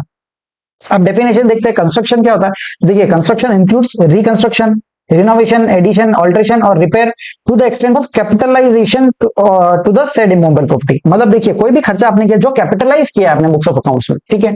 अब मान लीजिए मेरा कोई ऑफिस है, ऑफिस का वॉशरूम है, उसमें जो है टाइलें खराब हो गई, तो मैंने क्या किया, नई टाइल्स को लिए, मैंने एक कॉन्ट्रैक्टर को बुलाया, उसने मुझे सारा रिपेयरिंग करके दिया और एकदम परफेक्ट करके दिया। उसने मुझे बिल चार्ज किया था 10,000 रुपीज, 10,000 में उसने जो है 1,800 रुपीज का जीएसटी भी चार्ज किया, ठीक है। अब ये जो अमाउंट अगर मैं कैपिटलाइज नहीं करता हूं, मैंने उसको पीएनएल में डेबिट कर दिया, एक्सपेंस आउट कर दिया, उस केस में आपको क्रेडिट यहां पर मिल जाएगा। क्रेडिट कब नहीं मिलेगा, जब वो कैपिटलाइज किया जाता है, जब कैपिटलाइज होगा तो ही वो कंस्ट्रक्शन माना जाएगा और उस केस में यहां पर आईटीसी ब्लॉक होगा, ठीक है। अब नेक्स्ट आगे बढ़ते हैं, नेक्स्ट क्या दिया, plant and machinery. Plant and machinery का डेफिनेशन देख लेते हैं। Means apparatus, equipments and machinery fixed to earth by foundation or structural support that are used for making outward supply of goods or service and include such foundation and structural support। मतलब ये क्या बोलता है, देखिए कोई भी आपने, जैसे एक एग्जांपल है, मेरा एक बिल्डिंग है, फार्मास्यूटिकल कंपनी है, ठीक है, उसमें ढेर सारी दवाइयां रखनी होती है, तो उसमें मेरे को जो है एक नॉर्मल टेम्परेचर मेंटेन करना पड़ता है। तो मैंने क्या किया, बड़े बड़े एचवेक सिस्टम खरीदे, ठीक है, जो मेरे पूरी कंपनी को यहाँ पर कूल रख सके। तो ये बिल्डिंग है, अब मैंने इसमें बड़े बड़े एचवेक सिस्टम लाया मैं बड़ा सा, और वो मैंने यहाँ पर इंस्टॉल किया, ठीक है, यहाँ पर फैक्ट्री के अंदर इंस्टॉल कर दिया और बड़े बड़े इसको जो है सपोर्ट भी दे दिया, बिल्डिंग से यहाँ पर जोड़ दिया, मैंने सपोर्ट बना दिया। तो यहाँ पर क्या बोलता है, ये जो एचवेक सिस्टम है ये तो प्लांट एंड मशीनरी कहलाएगा ही, लेकिन जो आपने यहाँ पर स्ट्रक्चरल सपोर्ट दिया है, ये जो स्ट्रक्चरल सपोर्ट है या फिर ये जो यहाँ जिससे आपने यहाँ पर अर्थ पे उसको अटैच किया, ये भी यहाँ पर प्लांट एंड मशीनरी की डेफिनेशन में आएगा, ठीक है। और उसका भी आपको क्रेडिट यहाँ पर मिल जाएगा, जो भी आपने अगर खर्चा किया है इस स्ट्रक्चरल सपोर्ट को बनाने में, उसका क्रेडिट भी आपको यहाँ पर मिलेगा। लेकिन एक्सक्लूड क्या करता है, तो देखिए लैंड एंड बिल्डिंग और अदर सिविल स्ट्रक्चर। अब जो मैंने एचवेक सिस्टम यहाँ पर बनाया है, ठीक है, वो किसी न किसी लैंड पे है या किसी बिल्डिंग पे मैंने बनाया, बिल्डिंग की छत पे मैंने एचवेक सिस्टम इंस्टॉल कराया है, तो वो बिल्डिंग यहाँ पर इंक्लूड नहीं होगी, वो प्लांट एंड मशीनरी नहीं कहलाएगी, ठीक है। और नेक्स्ट क्या बोला, अदर सिविल स्ट्रक्चर। मान लीजिए मैंने एचवेक सिस्टम जो इंस्टॉल किया है, अब बारिश के टाइम पे मैंने क्या किया, उस पर शेड लगा दिया, ठीक है, बड़े बड़े टीन शेड लगा दिए ताकि वो सुरक्षित रह सके। तो उस केस में अगर कोई सिविल स्ट्रक्चर भी आपने किया है, वो भी यहाँ पर प्लांट एंड मशीनरी नहीं कहलाएगा, ठीक है। सो आई होप आपको समझा। So land building and other civil structures यहाँ पर प्लांट एंड मशीनरी में नहीं आते हैं। सेकंड क्या दिया, टेलीकम्युनिकेशन टावर्स, ठीक है, टेलीकम्युनिकेशन इक्विपमेंट नहीं लिखा है, टेलीकम्युनिकेशन टावर्स यहाँ पर एक्सक्लूड किए गए। और नेक्स्ट क्या लिया, pipeline laid outside the factory premises. ये क्या बोलता है, देखिए मेरा एक फैक्ट्री है, ठीक है, यहाँ पर फैक्ट्री है, ये फैक्ट्री बना हुआ है, यहां से जो भी मेरा वेस्ट जनरेट होता है तो मैं क्या करता हूं, पाइपलाइन के थ्रू उनको यहां पर बाहर जो है सीवेज सिस्टम में लेकर के आता हूं, ठीक है।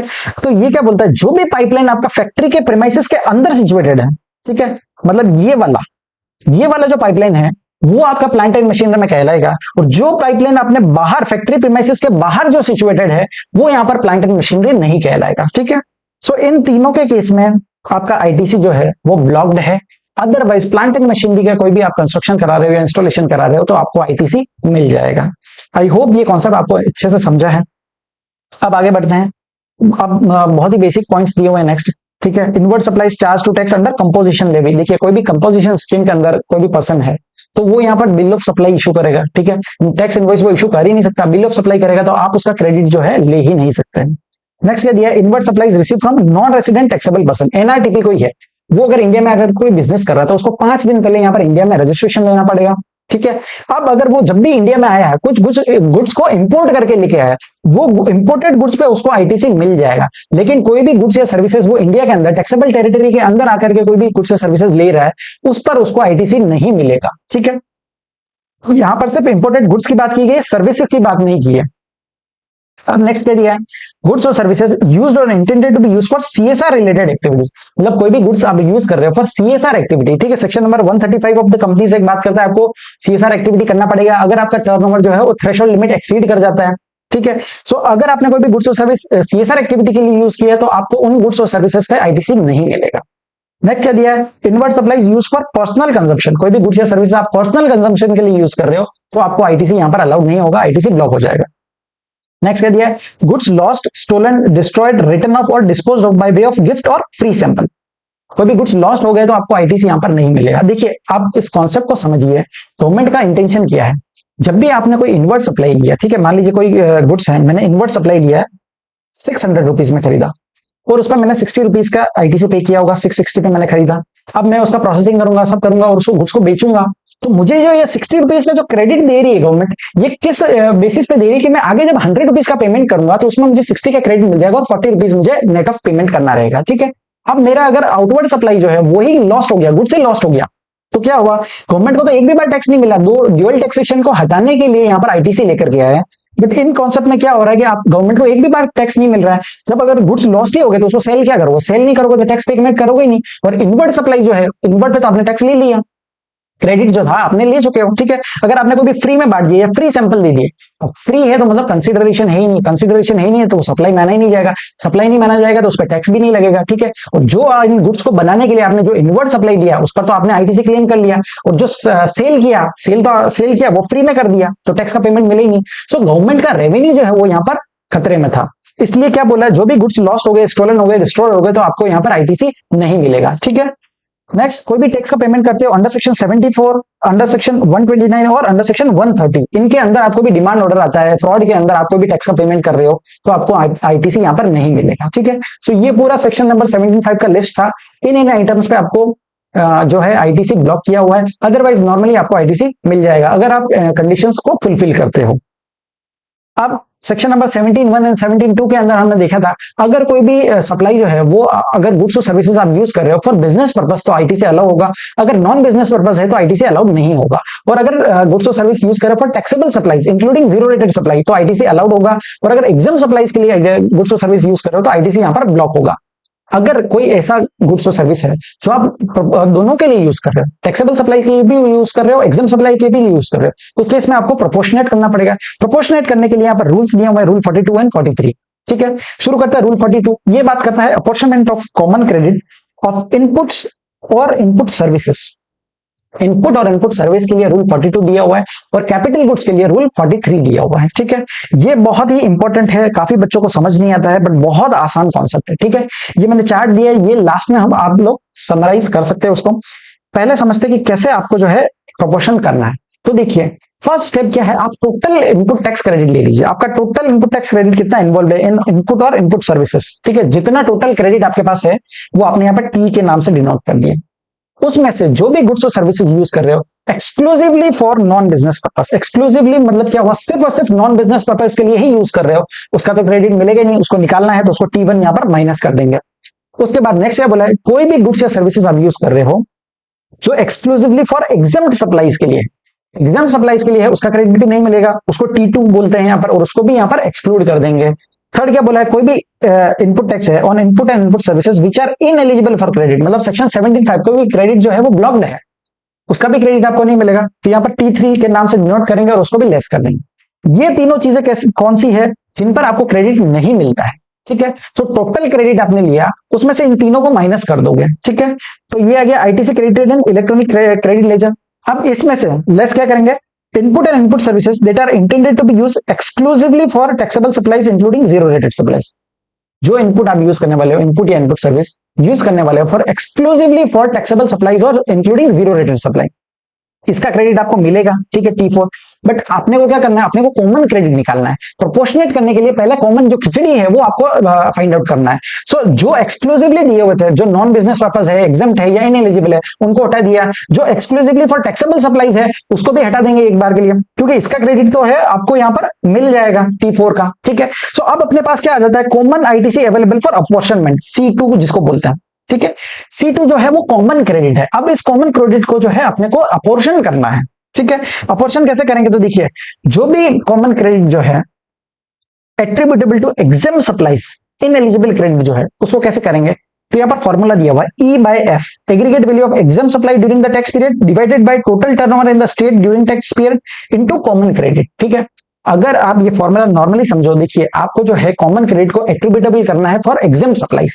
सो एग्जाम सप्लाईज जितना है डिवाइड बाय टोटल सप्लाईज जितना है, तो आपका वो प्रोपोर्शन आ जाएगा कितना जो है कॉमन क्रेडिट एट्रीब्यूटेबल है टू एग्जाम सप्लाईज, ठीक है। सो E/F कर देंगे कॉमन क्रेडिट को, तो आपका एग्जाम सप्लाईज के लिए वो आ जाएगा, ठीक है। इसको बोलते हैं D1, इसका क्रेडिट भी आपको नहीं मिलता है, ठीक है।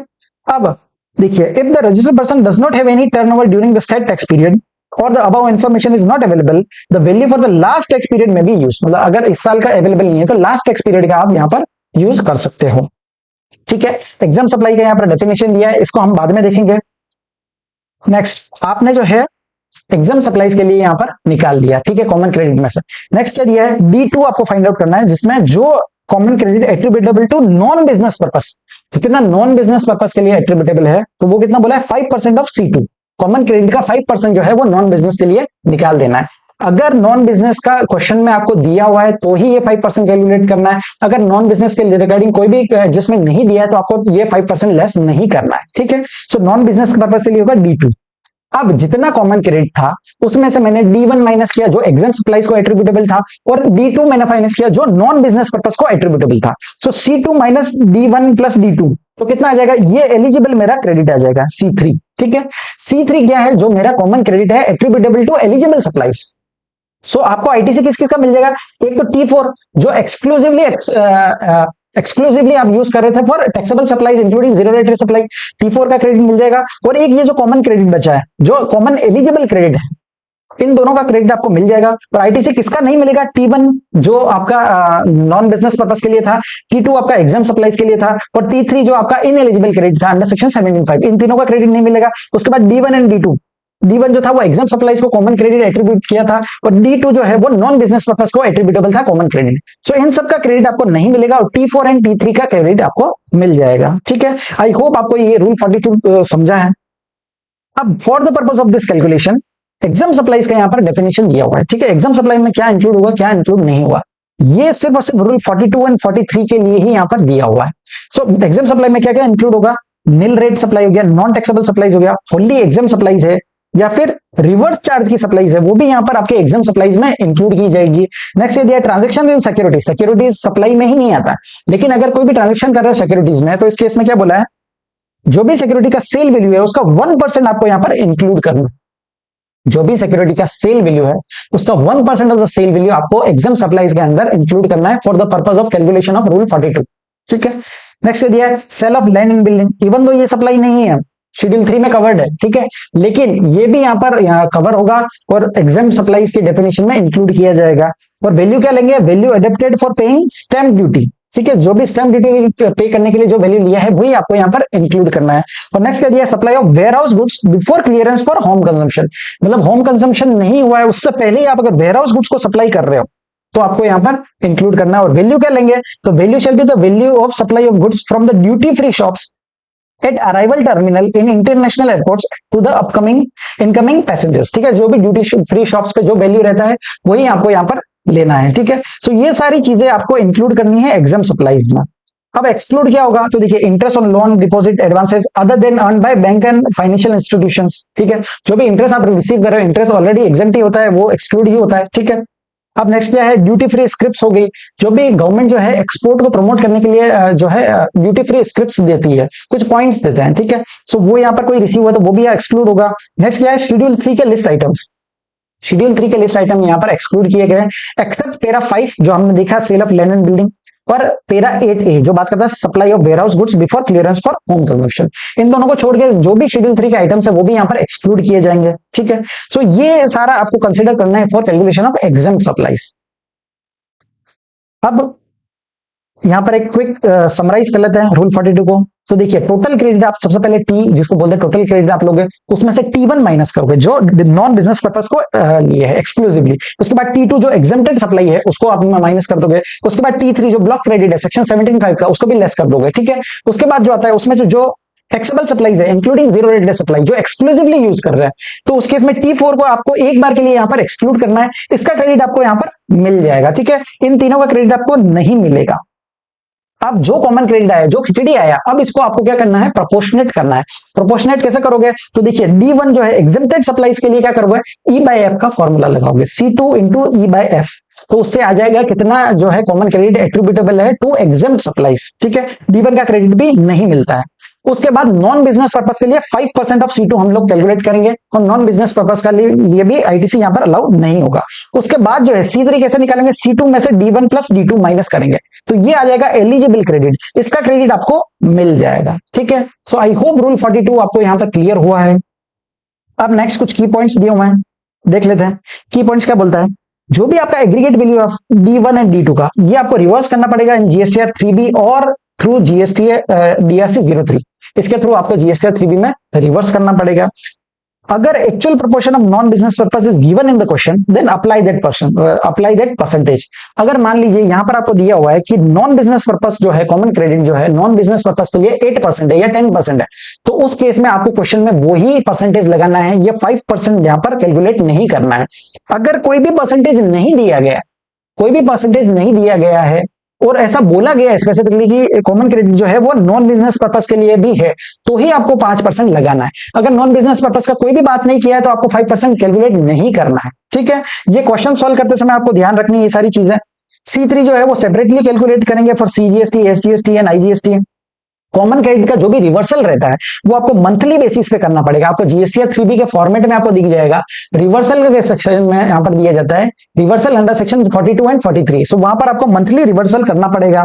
अब नेक्स्ट क्या दिया है, देखिए आपने जब भी पूरा फाइनेंशियल ईयर खत्म हो गया, ठीक है, उसके बाद फाइनेंशियल ईयर खत्म होने के बाद आपको क्या करना है, कंप्यूट करना है D1 एंड D2। D1 क्या था, जो एग्जाम सप्लाईज के लिए था कॉमन क्रेडिट, और D2 क्या था, जो नॉन बिजनेस पर्पस को एट्रीब्यूटेबल था कॉमन क्रेडिट, ठीक है।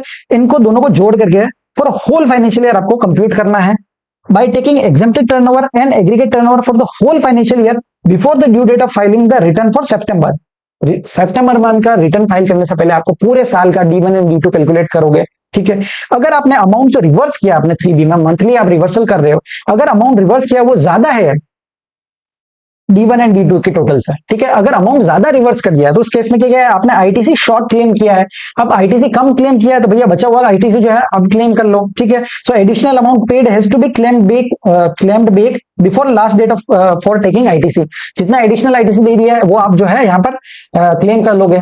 नेक्स्ट क्या दिया, अगर अमाउंट जो रिवर्स किया है आपने वो कम किया है, D1 एंड D2 के टोटल से कम अमाउंट आपने रिवर्स किया है, उस केस में क्या है, आपने ITC एक्सेस क्लेम कर लिया है।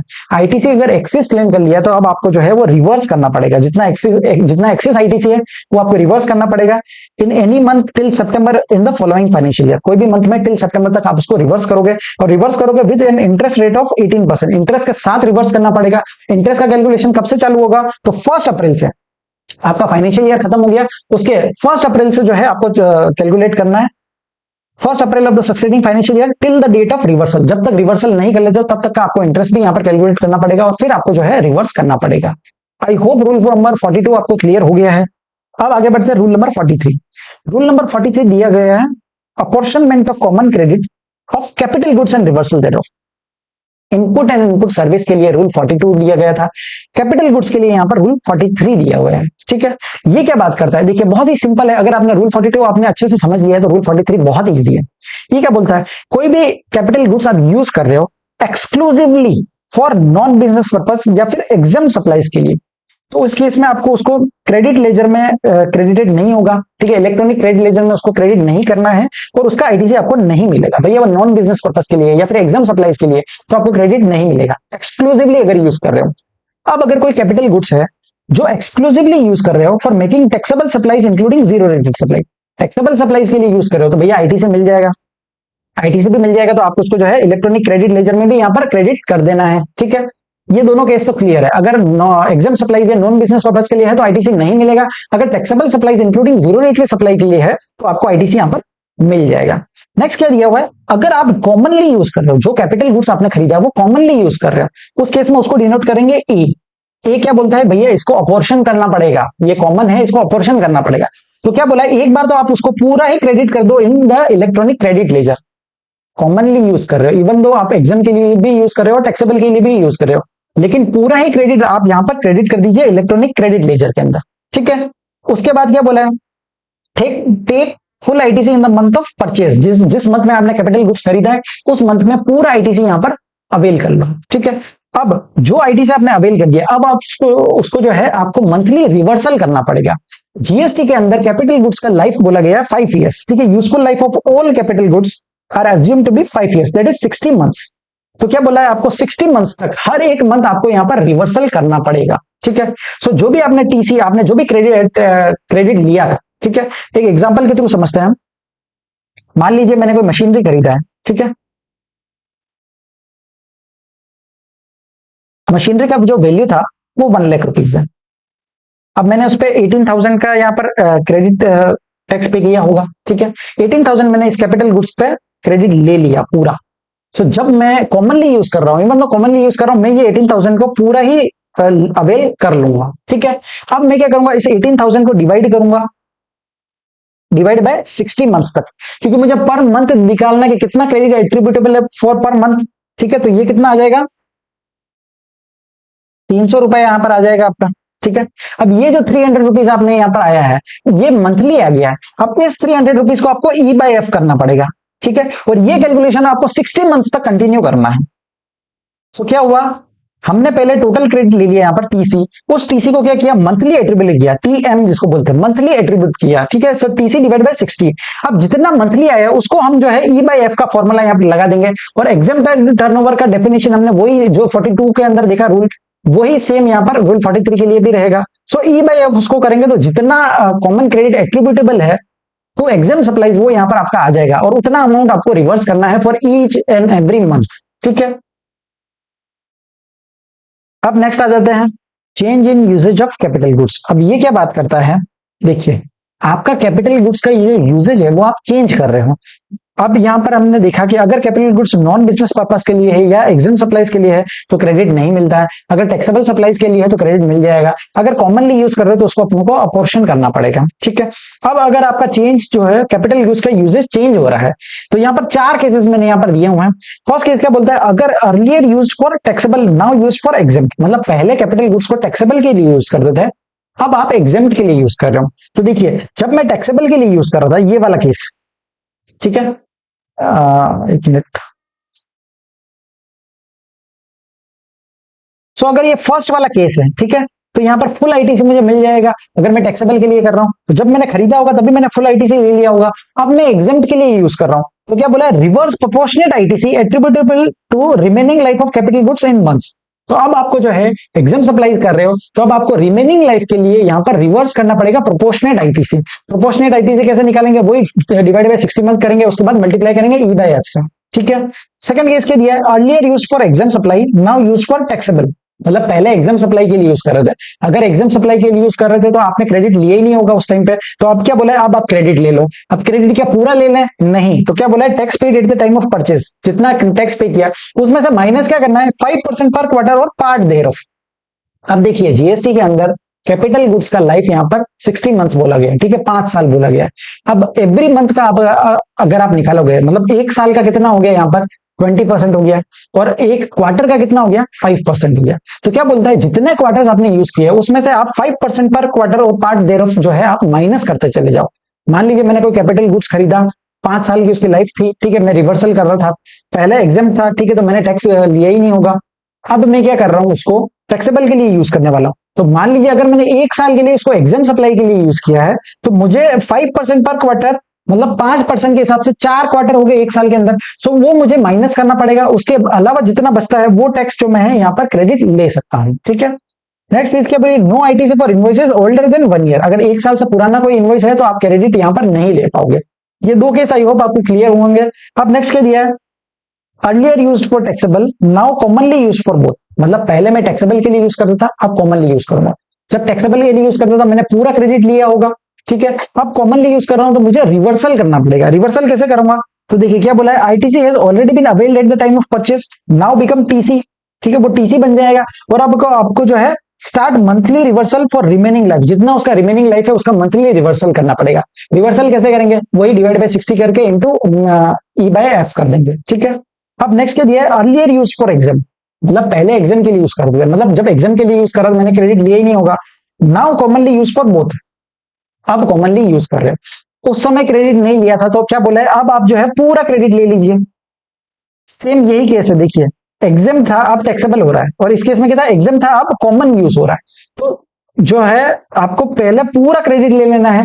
पूरा क्रेडिट में से आप माइनस क्या करोगे, 5% पर क्वार्टर और पार्ट दे रहे हो, जितना आपने जो है एग्जाम सप्लाई के लिए यूज किया उतना आप माइनस कर दोगे। उसके अलावा आप सारा क्रेडिट ले लोगे, ठीक है। और जितना क्रेडिट लिया है उसको फिर रिवर्सल करना है। जब भी आप कॉमनली यूज कर रहे हो, जब जहां पर बात आएगी कॉमन वाली, ठीक है, अगर यूज्ड कॉमनली है तो आपको ये फॉर्मूला यहां पर लगाना पड़ेगा, उसको टीसी डिवाइड बाय 60 करके ई बाय एफ से मल्टीप्लाई करके मंथली रिवर्सल आपको यूज करना पड़ेगा अगर कोई भी कैपिटल गुड्स कॉमनली यूज हो रहे हैं, ठीक है। अब चारों ही केसेस को एक बार मैं समराइज कर देता हूं।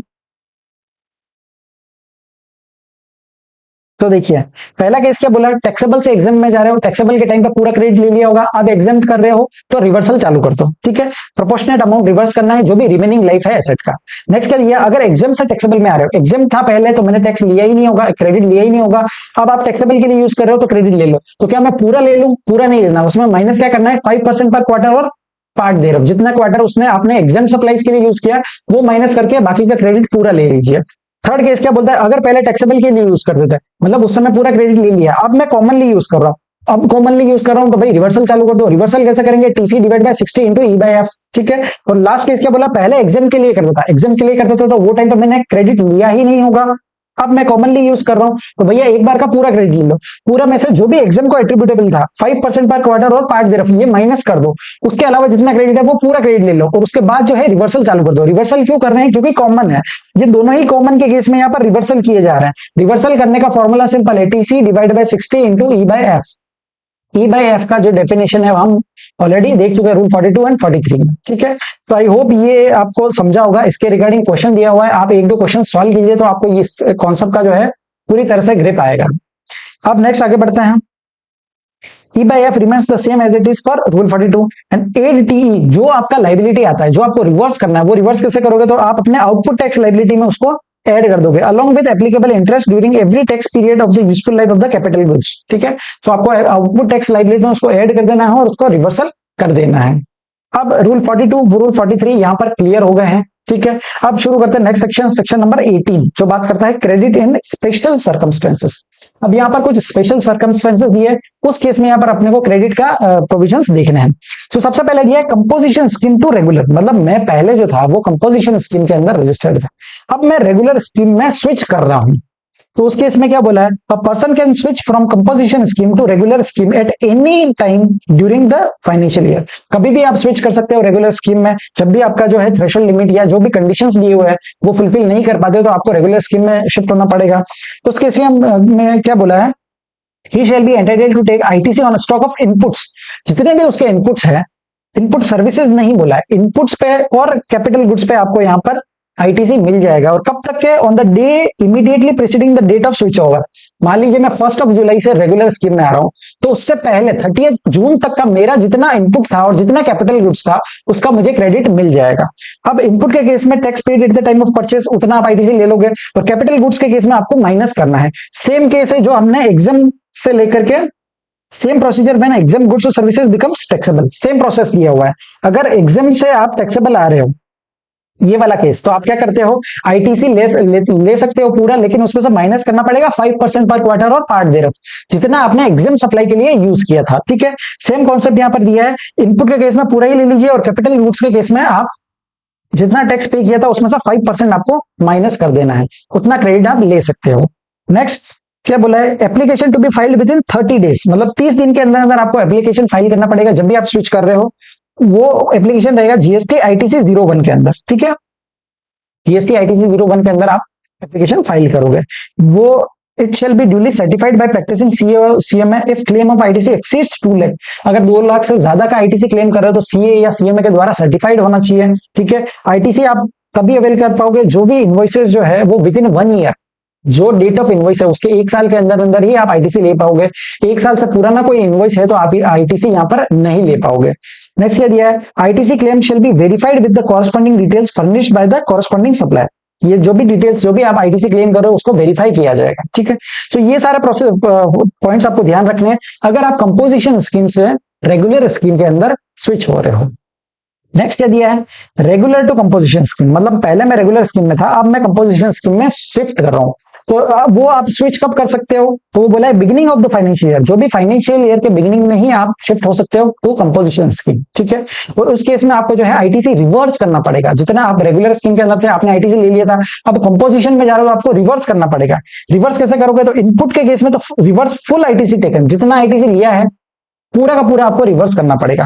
और कैपिटल गुड्स के केस में क्या बोला है, reverse proportionate ITC relating to remaining useful life in months. जितना रिमेनिंग लाइफ बचा है उस कैपिटल गुड्स का, वो रिमेनिंग लाइफ के लिए आपको जो है प्रोपोर्शनेट आईटीसी यहाँ पर रिवर्स करना पड़ेगा। और ये प्रोसीजर सेम प्रोसीजर है जो टैक्सेबल गुड्स और सर्विसेज जब एग्जेम्प्ट हो जाता है, ठीक है। टैक्सेबल से जब एग्जेम्प्ट में आ रहे हो वही प्रोसीजर यहाँ पर सेम आपको फॉलो करना है।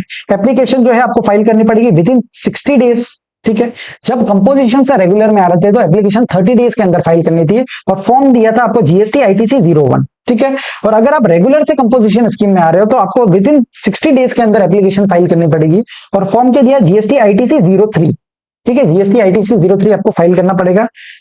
अब नेक्स्ट क्या दिया है, ITC treatment in case of fresh registration, मतलब मैंने फ्रेश रजिस्ट्रेशन लिया भैया, मेरा रजिस्ट्रेशन का जो रिक्वायरमेंट था, जो थ्रेशोल्ड लिमिट है मेरा 10 लाख 20 लाख का, वो लिमिट एक्सीड हो गया तो मैं फ्रेश रजिस्ट्रेशन ले रहा हूं। उस केस में क्या बोला है, a person can avail ITC on stock of inputs.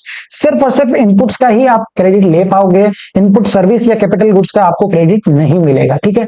जितना इनपुट्स आपका है on the day immediately preceding the effective date of registration, जो भी आपका इफेक्टिव डेट ऑफ रजिस्ट्रेशन है, अगर आपने 30 डेज के अंदर अंदर अप्लाई कर दिया तो जिस दिन आप लाइबल हुए वही आपका इफेक्टिव डेट ऑफ रजिस्ट्रेशन होगा।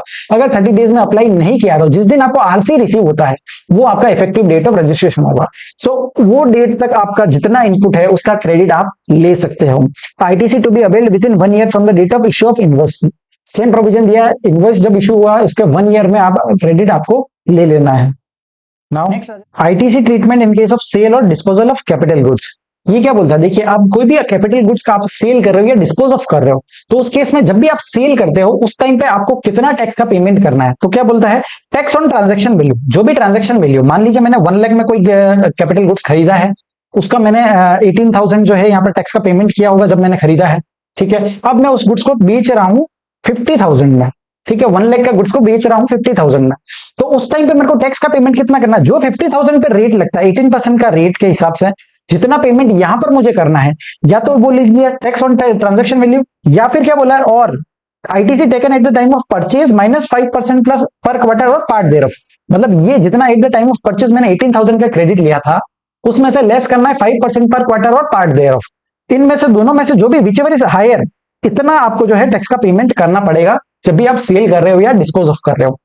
अब ये कॉन्सेप्ट को एक क्वेश्चन के थ्रू समझते हैं, ठीक है। सो क्वेश्चन बैंक में दिया क्वेश्चन नंबर 13, ये क्या बोलता है, देखिए मैसर्स अग्रवाल एंड अग्रवाल ने एक is a registered supplier of taxable goods located in Bangalore. इन्होंने परचेज किया एक मशीनरी ऑफ ₹12,39,000 इंक्लूडिंग आईजीएसटी, ठीक है। सो ये एक मशीनरी खरीदा है, अब क्या कर रहे हैं, ये मशीनरी को सेल कर रहे हैं at the rate of ₹7,50,000। Machinery को सेल कर रहे, कब सेल कर रहे हैं, 20 अगस्त को, और खरीदा कब था, 25 अगस्त को, ठीक है। सो 25 अगस्त को खरीदा था, उसके बाद अगले साल की 20 अगस्त को बेच रहे हैं, ठीक है। सो कितने क्वार्टर्स हो गए यहाँ पर, क्वार्टर्स देखोगे तो इस करंट ईयर में दो क्वार्टर्स आते हैं और नेक्स्ट ईयर में 3 क्वार्टर्स आते हैं, ठीक है। सो टोटल 5 क्वार्टर्स यहाँ पर कवर अप है। अब रेट ऑफ जीएसटी दिया हुआ है 18%, तो आपको यहाँ पर निकालना है। सो प्रोविजंस लगेंगे सेक्शन 18 सब सेक्शन 6 से। ये क्या बोलता है, आपको वैल्यू क्या लेना है, ITC at the taken on such goods reduced by 5% per quarter or part thereof from the date of issue of invoice or tax on transaction value of such outward supply determined under section 15। ठीक है। सो अब value खरीदा कितने में था, 12,39,000 में, ठीक है। सो ये इंक्लूडिंग ऑफ आईजीएसटी, तो उसको एक्सक्लूडिंग ऑफ आईजीएसटी कर देंगे तो ये आ गया आपका टैक्स का अमाउंट। सो जब आपने मशीनरी खरीदा था तब आपने 1,89,000 का टैक्स पेमेंट किया था, उसमें से माइनस क्या करेंगे 5% पर quarter or part thereof. So total quarters कितने हैं, 5 क्वार्टर्स। सो 1,89,000 का 5% से 5 क्वार्टर्स तक ने आपने लेस किया। सो ये अमाउंट लेस करने के बाद टोटल कितना आ गया 1,41,750। या तो ये अमाउंट लेना है या फिर tax on transaction value. Transaction value कितना था यहाँ पर, ट्रांजैक्शन वैल्यू दिया हुआ है 7,50,000, ठीक है। सो 7,50,000 यहाँ पर ट्रांजैक्शन वैल्यू दिया हुआ है। अब 7,50,000 पे सिंपल सा 18% लगा लिया 1,35,000 के। अब इनमें से दोनों में से जो भी हायर अमाउंट होगा उतना आपको टैक्स का पेमेंट करना है। हायर कौन सा है, 1,41,750, ठीक है। So amount payable towards disposal of machinery is higher of A और B of. So thus Messrs Agrawal and Agrawal is required to pay an amount of 1,41,750 at the time of sale of machinery by adding the same into output tax liability, ठीक है। सो जब भी वो cell करेंगे तो इतना amount उनको अपने आउटपुट टैक्स लाइबिलिटी में एड ऑन करना पड़ेगा, ठीक है। आई होप ये क्वेश्चन आपको समझ में आएगा। क्वेश्चन नंबर 13 क्वेश्चन बैंक में दिया हुआ है। अब आगे बढ़ते हैं।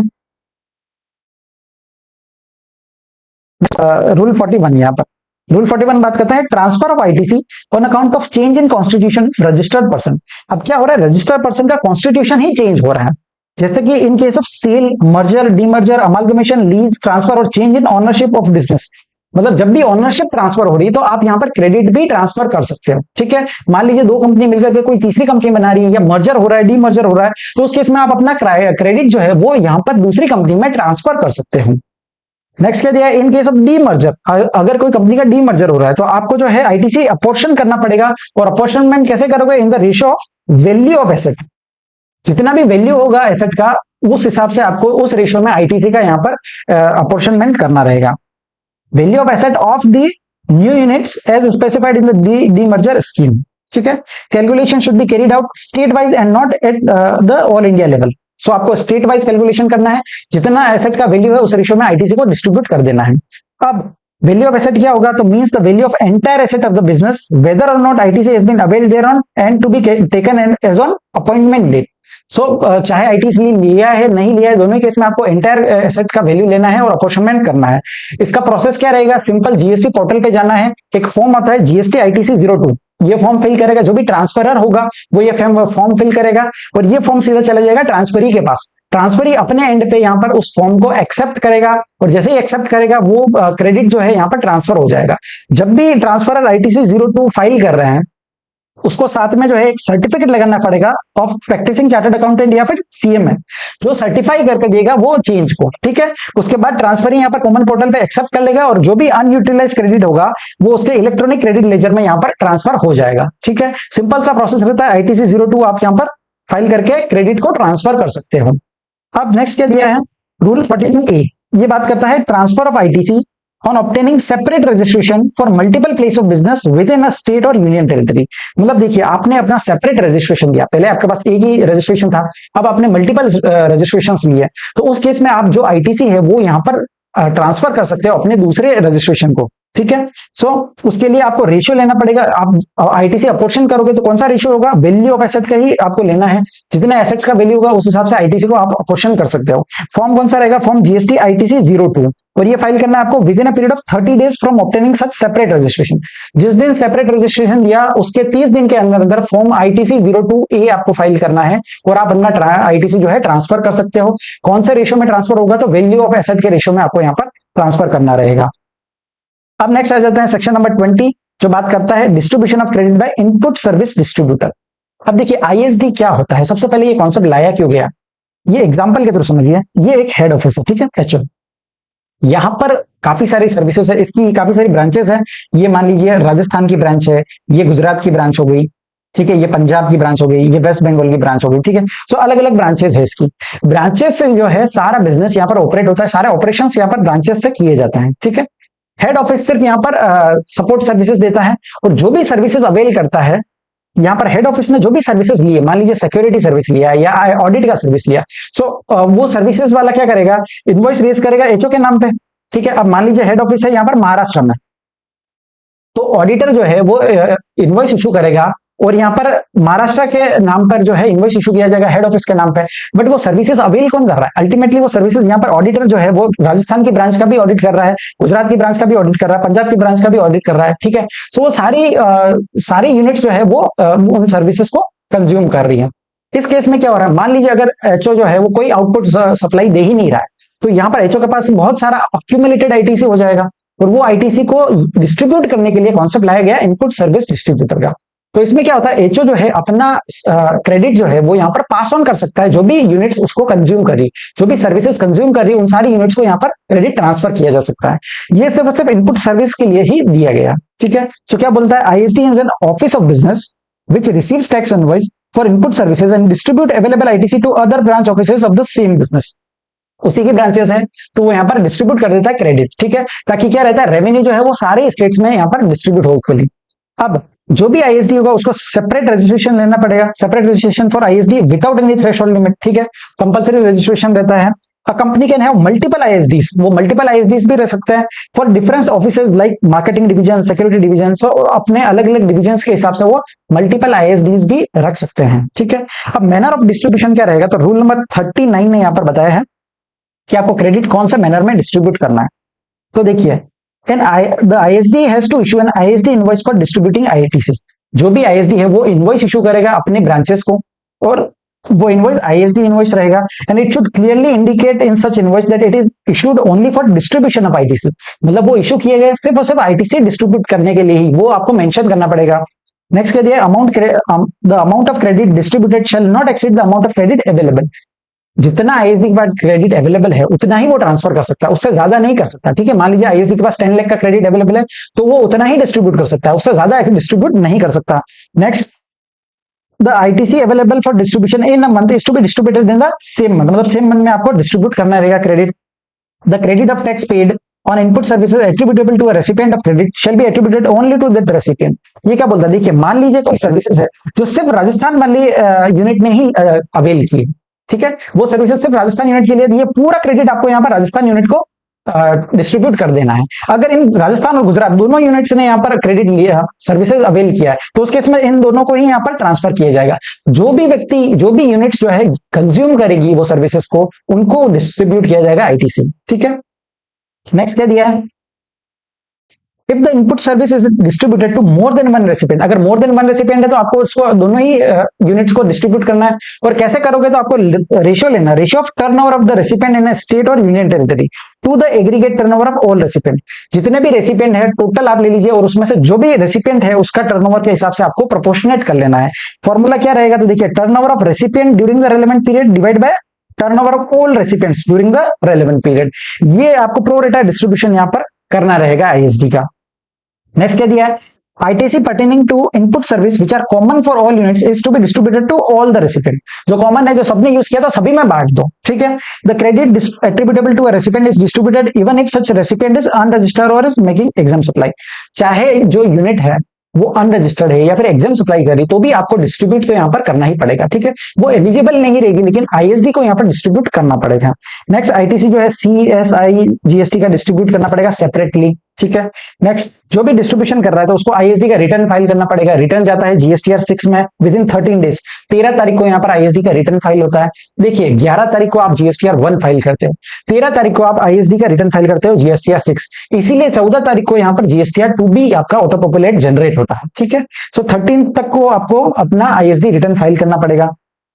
आईएसडी रिटर्न जो है वो आपको एनुअली फाइल करने की जरूरत नहीं है, एनुअल रिटर्न कोई नहीं रहता आईएसडी के केस में। Next, ISD can not accept any invoice on which tax is to be discharge under RCM. वो ऐसा कोई भी इनवॉइस नहीं ले सकते जिसमें आईएसडी को आरसीएम के अंदर टैक्स का पेमेंट करना पड़े, ठीक है। तो ये सारा मैनर दिया हुआ है रूल 39A में, ठीक है। अब सॉरी, रूल 39 में। अब आगे बढ़ते हैं, पीरियड कौन सा लेना। देखिए, जब भी डिस्ट्रीब्यूशन कर रहे हो तो आपको रेलेवेंट पीरियड आपको यहाँ पर कंसीडर करना है। रेलेवेंट पीरियड क्या होता है, जो भी प्रीवियस फाइनेंशियल ईयर है, आप टर्नओवर ले रहे हो तो आपको प्रीवियस फाइनेंशियल ईयर के टर्नओवर के हिसाब से आपको डिस्ट्रीब्यूशन करना है, ठीक है। और अगर प्रीवियस फाइनेंशियल ईयर का टर्नओवर अवेलेबल नहीं है, उस केस में आपको last quarter prior to the month of distribution for which turnover of all recipient is available, जो भी लास्ट क्वार्टर है उसका आप डिटेल ले सकते हो और उसके हिसाब से आप क्रेडिट यहाँ पर डिस्ट्रीब्यूट कर सकते हैं, ठीक है। अब डिस्ट्रीब्यूशन कैसे होगा, तो देखिए, बोथ एलिजिबल एंड इनएलिजिबल दोनों ही क्रेडिट आपको यहाँ पर डिस्ट्रीब्यूट करना है। डिस्ट्रीब्यूट कैसे करोगे, जो भी आईजीएसटी का क्रेडिट है वो आईजीएसटी के फॉर्म में डिस्ट्रीब्यूट किया जाएगा, ठीक है। और जो भी सीजीएसटी का क्रेडिट है, सीजीएसटी या एसजीएसटी का क्रेडिट है, वो यहाँ पर अगर सेम स्टेट में है, मान लीजिए मेरा आईएसडी जो है वो महाराष्ट्र में है, ठीक है, आईएसडी महाराष्ट्र में है। अगर मेरा दूसरा यूनिट सेम स्टेट में, आईएसडी रजिस्ट्रेशन भी हो सकता है और नॉर्मल रजिस्ट्रेशन भी होगा, ठीक है। अगर आप महाराष्ट्र वाला आईएसडी, महाराष्ट्र वाली यूनिट को अगर कोई क्रेडिट ट्रांसफर कर रहा है तो वो सीएस का क्रेडिट सीएस के फॉर्म में ट्रांसफर कर सकता है। लेकिन महाराष्ट्र वाला यूनिट, महाराष्ट्र वाला आईएसडी अगर किसी और यूनिट्स को, मान लीजिए राजस्थान की यूनिट्स को या फिर गुजरात की यूनिट्स को ट्रांसफर कर रहा है, तो उसको आईजीएसटी के फॉर्म में यहाँ पर ट्रांसफर करना पड़ेगा, ठीक है। सो ये हो गया। उसके बाद debit and credit note will be distributed based on the ratio used for distributing original invoices, ठीक है। जो भी रेशियो आपने ओरिजिनल इनवॉइस का लिया है उसके हिसाब से डेबिट एंड क्रेडिट नोट भी यहाँ पर डिस्ट्रीब्यूट की जाएगी। अब नेक्स्ट आ जाता है सेक्शन नंबर 21, जो बात करता है recovery of excess credit distributed to a recipient. अब मान लीजिए किसी आईएसडी ने एक्सेस क्रेडिट डिस्ट्रीब्यूट कर दिया अपने रेसिपिएंट को, उस केस में क्या बोला है, जो भी रिकवरी यहां पर की जाएगी वो उस रेसिपिएंट से की जाएगी, ना कि आईएसडी से, ठीक है। रेसिपिएंट से वहां पर रिकवरी की जाएगी और आईएसडी को यहां पर जो है एक जनरल पेनल्टी लगाई जाएगी अंडर सेक्शन 122(1), ठीक है। जो 25,000 की जनरल पेनल्टी होगी वो यहां पर आईएसडी पर लगाई जा सकती है। Next, manner of utilization of ITC. ये सेम कॉन्सेप्ट हम पेमेंट ऑफ टैक्स के अंदर भी पढ़ चुके हैं, कैसे आपको आईटीसी यूटिलाइज करना है। सबसे पहले आईजीएसटी का क्रेडिट आप यूज करोगे, उसके बाद सी एंड एसजीएसटी का क्रेडिट आपको यूज करना है, ठीक है। Entire ITC of IGST should be fully utilize before utilizing the ITC of CGST and SGST. CGST का क्रेडिट आप एसजीएसटी के लिए यूज नहीं कर सकते, एसजीएसटी का क्रेडिट सीजीएसटी के लिए यूज नहीं कर सकते, ठीक है। अब रूल नंबर 186A में आ जाते हैं। ये बात करता है restriction on utilization of ITC. देखिए, कोई भी कमिश्नर है या फिर ऑफिसर है not below the rank of assistant commissioner, अगर उसके पास रीजन टू बिलीव है कि आपने आईटीसी गलत तरीके से लिया है या फ्रॉडुलेंटली लिया है, तो उस केस में वो आईटीसी जो है आपको रेस्ट्रिक्ट कर सकता है, ठीक है। आपने वो आईटीसी अवेल कर लिया लेकिन आप उसको यूटिलाइज नहीं कर सकते। मतलब क्या हुआ, आपके इलेक्ट्रॉनिक क्रेडिट लेजर में वो आईटीसी आ गया लेकिन आप उसका यूटिलाइजेशन नहीं कर सकते, ठीक है। अब वो कब जो है ये रेस्ट्रिक्शन लगा सकता है, तो देखिए यहाँ पर केसेस दिए हुए हैं। If ITC has been availed by the registered person on the basis of tax invoices or debit note or prescribed document issued by a non-existed registered person, मतलब जो सप्लायर है वो एग्जिस्ट ही नहीं करता है, एक डमी नेम यहाँ पर रखा है, ठीक है। या फिर सप्लायर जो है, supplier not conducting any business from place declared in the registration, वो बिजनेस ही कंडक्ट नहीं कर रहा है, ठीक है। सेकंड ये है without actual receipt of goods और सर्विस, मतलब आपको गुड्स और सर्विस रिसीव ही नहीं हुआ, नॉर्मल इनवॉइस रिसीव हो गया और आपने क्रेडिट ले लिया, तो वो यहाँ पर रेस्ट्रिक्ट कर सकते हैं। थर्ड क्या दिया है, in respect of any supply the tax in respect of which has not been paid to the government, मतलब गवर्नमेंट को टैक्स का पेमेंट नहीं किया है, सप्लायर को आपने पैसा दे दिया, सप्लायर ने टैक्स का पेमेंट गवर्नमेंट को किया ही नहीं। नेक्स्ट क्या दिया है, जो रजिस्टर्ड पर्सन है, जो रेसिपिएंट है, वो नॉन एग्जिस्टेड है, मतलब वो एग्जिस्ट ही नहीं करता है, ठीक है, डमी नाम यहाँ पर रखा है, या फिर वो बिजनेस कंडक्ट ही नहीं कर रहा है from registered place of business, ठीक है। और लास्ट क्या है, the registered person availing ITC is not in position of tax paying invoice और डेबिट नोट और अदर प्रिस्क्राइब्ड वैलिड डॉक्यूमेंट्स। सो अगर ये सारी कंडीशंस फुलफिल होती है, उस केस में आपका आईटीसी जो है वो रेस्ट्रिक्ट कर सकता है कमिश्नर, ठीक है। अब रेस्ट्रिक्शन जो है वो लग गया अगर आपके आईटीसी यूटिलाइजेशन पे है, तो उसके बाद ना ही वो आईटीसी आप यूटिलाइज कर सकते हो फॉर पेमेंट ऑफ टैक्स, ना ही उस अनयूटिलाइज आईटीसी का आप रिफंड ले सकते हो, ठीक है। दोनों ही चीज यहाँ पर पॉसिबल नहीं होगी। और ये रेस्ट्रिक्शन कितने टाइम पीरियड तक लगाया जा सकता है, तो 1 ईयर तक वो रेस्ट्रिक्शन यहाँ पर लगाया जा सकता है। नेक्स्ट क्या दिया है, अगर कमिश्नर या ऑफिसर ऑथराइज बाय हिम, अगर वो चाहे तो वो विड्रॉ कर सकते हैं, अगर वो सेटिस्फाई हो जाता है कि भैया जो भी कंडीशंस आपकी थी इंपोजिशन ऑफ रेस्ट्रिक्शन की वो अब हट चुकी है, तो यहाँ पर वो विड्रॉ भी कर सकते हैं। नेक्स्ट आ जाता है रूल नंबर 86B, बहुत इंपॉर्टेंट रूल है ये, ठीक है, इसको अच्छे से समझते हैं। रूल 86B क्या बोलता है, restriction on use of amount available in the electronic credit ledger. ये क्या बोलता है, जो भी आपका इलेक्ट्रॉनिक क्रेडिट लेजर है उस पर रेस्ट्रिक्शन लगाया है। देखिए, कोई भी रजिस्टर्ड पर्सन है जिसका value of taxable supplies other than exempt supply and zero rated supply, मतलब value of taxable supply other than exempt supply and zero rated supply in a month is exceeding ₹50 lakh, अगर 50 लाख से ज्यादा का वो cell कर रहा है, उस केस में यहां पर बोला है कि उस व्यक्ति को यहां पर 99% of the output tax liability, जितना उसका लाइबिलिटी है उसका 99% जो है उसको यूटिलाइज कर सकता है थ्रू इलेक्ट्रॉनिक क्रेडिट लेजर, और 1% जो है बैलेंस 1% उसको कैश में पेमेंट करना पड़ेगा, ठीक है, इलेक्ट्रॉनिक कैश लेजर के थ्रू यहां पर पेमेंट करना पड़ेगा। वो अपना 100% आईटीसी यहां पर यूटिलाइज नहीं कर सकता। एक बार फिर से क्या देखा हमने, 86B क्या बोलता है, अगर कोई रजिस्टर्ड पर्सन का value of taxable supplies in a month is exceeding ₹50 lakh, तो उसको आईटीसी यूटिलाइज करने में रेस्ट्रिक्शन क्या लगा है कि वो 99% तक ही अपना आईटीसी यूज कर पाएगा और बैलेंस जो 1% है वो उसको कैश में पेमेंट करना पड़ेगा। आप एक एग्जांपल के थ्रू समझते हैं, मेरा टैक्स का लाइबिलिटी है 10 लाख रुपीस, ठीक है। तो उस केस में क्या बोला है, मैं अगर आईटीसी यहाँ पर इस कैटेगरी में फॉल होता हूं, मेरा इन अ मंथ जो है टर्नओवर एक्सीड करता है 50 लाख को, तो मैं यहाँ पर 9,90,000 मतलब 99% जो होता है 9,90,000 तक का जो है आईटीसी यहाँ पर यूज कर सकता हूं। और बैलेंस जो 1% है, 10 लाख का 1% कितना होता है 10,000, तो 10,000 जो है मुझे इलेक्ट्रॉनिक कैश लेजर से यहाँ पर पेमेंट करना पड़ेगा। अब रूल 86B के यहाँ पर कुछ एक्सेप्शंस दिए हुए हैं, 4 एक्सेप्शंस यहाँ पर दिए हुए हैं। इन लोगों पर रूल 86B यहाँ पर अलाउड नहीं एप्लीकेबल होगा और पूरा जो पेमेंट है वो आईटीसी के थ्रू किया जा सकता है। कौन कौन सी चीजें दिया देखिए, payment of income tax of more than 1 lakh, मतलब ये कोई भी पर्सन है, देखिए कोई रजिस्टर्ड पर्सन हो गया, karta, proprietor, managing director, any of two partners, उसके बाद होल टाइम डायरेक्टर हो गया, member of managing committee of association हो गया और बोर्ड ऑफ ट्रस्टीज हो गए। तो इन चारों लोगों के केस में बोला है कि अगर इनका इनकम टैक्स का पेमेंट जो है वो 1 लाख से ज्यादा का इनकम टैक्स का पेमेंट करते हैं और वो लास्ट 2 फाइनेंशियल ईयर में, मतलब पिछले 2 सालों से वो इनकम टैक्स का 1 लाख से ज्यादा का पेमेंट कर रहे हैं, तो उस केस में उनको 86B जो रूल है वो यहाँ पर एप्लीकेबल नहीं होगा। नेक्स्ट क्या दिया है, receipt of refund of input tax credit of more than 1 lakh. देखिए जब भी जीएसटी के अंदर रिफंड दिया जाता है तो काफी सारा प्रोसेस रहता है, सब चीजें चेक करने के बाद ही रिफंड दिया जाता है।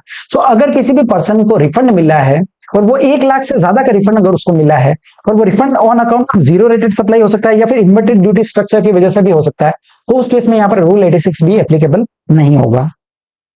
नेक्स्ट क्या दिया है, payment of output tax liability through electronic cash ledger in excess of 1% of the total output tax liability in current financial year. मतलब देखिए मान लीजिए मैं टैक्स का पेमेंट कर रहा हूं नवंबर मंथ का, ठीक है, मेरा ईयर शुरू हो जाता है अप्रैल से। सो अप्रैल से लेकर के यहां पर अक्टूबर तक, इतने टाइम पीरियड तक अगर मैंने टैक्स का जो पेमेंट किया, जितना मेरा लाइबिलिटी था मैं पूरा लाइबिलिटी निकालूंगा, उसके हिसाब से अगर मैंने टोटल लाइबिलिटी का 1% से ज्यादा मैं कैश में ऑलरेडी पे कर चुका हूं। अगर मेरा इतना अप्रैल से लेकर के अक्टूबर तक का मेरा लाइबिलिटी था 15 लाख रुपीस का, ठीक है, 15 लाख रुपीस का 1% कितना होता है 15,000 रुपीस। अगर मैं ये लाइबिलिटी को पे करने में मैं अगर 15,000 से ज्यादा का पेमेंट कैश में ऑलरेडी कर चुका हूं, उस केस में मुझे यहां पर रूल 86B यहां पर एप्लीकेबल नहीं होगा, ठीक है। और लास्ट क्या दिया है, स्पेसिफाइड रजिस्टर्ड पर्सन, कुछ रजिस्टर्ड पर्सन को स्पेसिफाई किया है, कौन कौन सा है, गवर्नमेंट डिपार्टमेंट हो गया, पब्लिक सेक्टर अंडरटेकिंग हो गया, लोकल अथॉरिटी हो गया और स्टैट्यूटरी बॉडी हो गया। इन लोगों को यहाँ पर रूल 86B एप्लीकेबल नहीं है, ठीक है। सो 4 एक्सेप्शन देखे, रूल 86B क्या बोलता है, कोई भी रजिस्टर्ड पर्सन कोई भी टैक्सेबल सप्लाई कर रहा है other than exempt supply and zero rated supply in a month is exceeding ₹50 lakh, उस केस में उसको आईटीसी जो है वो 99% ही यूज कर सकता है और बैलेंस जो 1% है वो उसको इलेक्ट्रॉनिक कैश लेजर के थ्रू पेमेंट करना पड़ेगा। 4 एक्सेप्शंस दिए हुए हैं। सबसे पहला कि अगर आप इनकम टैक्स का पेमेंट करते हो मोर देन 1 लाख रुपीस का, अगर सेकंड दिया है अगर आप रिफंड लेते हो मोर देन 1 लाख रुपीस का, थर्ड दिया है अगर आप ऑलरेडी 1% ऑफ कैश 1% का जो पेमेंट है वो ऑलरेडी इलेक्ट्रॉनिक कैश लेजर के थ्रू कर चुके हो, तो उस केस में आपको एप्लीकेबल नहीं होगा, और फोर्थ दिया है स्पेसिफाइड रजिस्टर्ड पर्सन। ये 4 लोगों के केस में यहाँ पर रूल 86B अप्लाई नहीं होगा, ठीक है। अब आगे आ जाते हैं, यहाँ पर अमेंडमेंट दिया हुआ है, ये क्या बोलता है, clarification regarding availment of ITC in respect of common input services procured from a third party but attributable to both HO and branch office or exclusively to one or more branches। ये क्या बोलता है, देखिए ISD mechanism जो है वो distribution of credit के लिए लाया गया। अब कोई भी सर्विसेज है, कोई भी इनपुट सर्विसेज है, वो एचओ खुद भी यूज कर रहा है और उसकी ब्रांच जो है वो भी यूज कर रही है, दोनों ही यूज कर रहे हैं, तो उस केस में क्या आईएसडी मैकेनिज्म फॉलो करना कंपलसरी है, तो यहां पर बोला है देखिए जो भी एचओ है उसको यहाँ पर कंपलसरी नहीं है आईएसडी मैकेनिज्म फॉलो करना, वो चाहे तो सीधा टैक्स इनवॉइस इश्यू कर सकती है, ठीक है। Distribute ITC in respect of such common input services by following ISD mechanism, या तो आईएसडी मैकेनिज्म फॉलो कर सकते हैं या फिर issue tax invoice under section 31 to the concern branches, जो भी ब्रांच है उसको यहाँ पर टैक्स इनवॉइस इशू करके भी यहाँ पर क्रेडिट ट्रांसफर किया जा सकता है, ठीक है। लेकिन एक चीज यहाँ पर ध्यान रखनी पड़ेगी कि जो भी ब्रांच को आप क्रेडिट ट्रांसफर कर रहे हो उस ब्रांच ने एक्चुअल में वो सर्विसेज अवेल की हो, ठीक है। जो भी ब्रांच ने अवेल किया है वही यहाँ पर एलिजिबल होंगे for credit. So ISD mechanism can be opted only if the said input services are attributable to the said branch and have actually been provided to the said branch office, ठीक है। सो अगर उसने actually receive किया है तो उसको credit यहाँ पर ट्रांसफर किया जा सकता है। ये दिया है सर्कुलर नंबर 199। सो यहाँ पर हमारा जो है इनपुट टैक्स क्रेडिट का चैप्टर पूरी तरह से कंप्लीट होता है। मैंने इस चैप्टर को बड़ा ही डिटेल में कवर कराया है आपको, ठीक है। 19 पेजेस के अंदर पूरा चैप्टर यहाँ पर हमने कवर कर दिया है। अब इस चैप्टर के जो है क्वेश्चन बैंक के अंदर मैंने 58 क्वेश्चन यहाँ पर दिए हुए हैं। बहुत ही अच्छे क्वेश्चन है, इन डेप्थ पूरे कंप्यूटेशन के क्वेश्चन भी दिए हुए हैं। सो मैं जरूर चाहूंगा कि आप सारे क्वेश्चन उनको अच्छे से सॉल्व करिए और इस चैप्टर को रिपीटेटिव मोड पे आप इस वीडियो को देखिएगा ताकि आपको ये सारे कॉन्सेप्ट अच्छे से याद हो जाए। ठीक है, सो आज के लिए इतना ही। Thank you so much.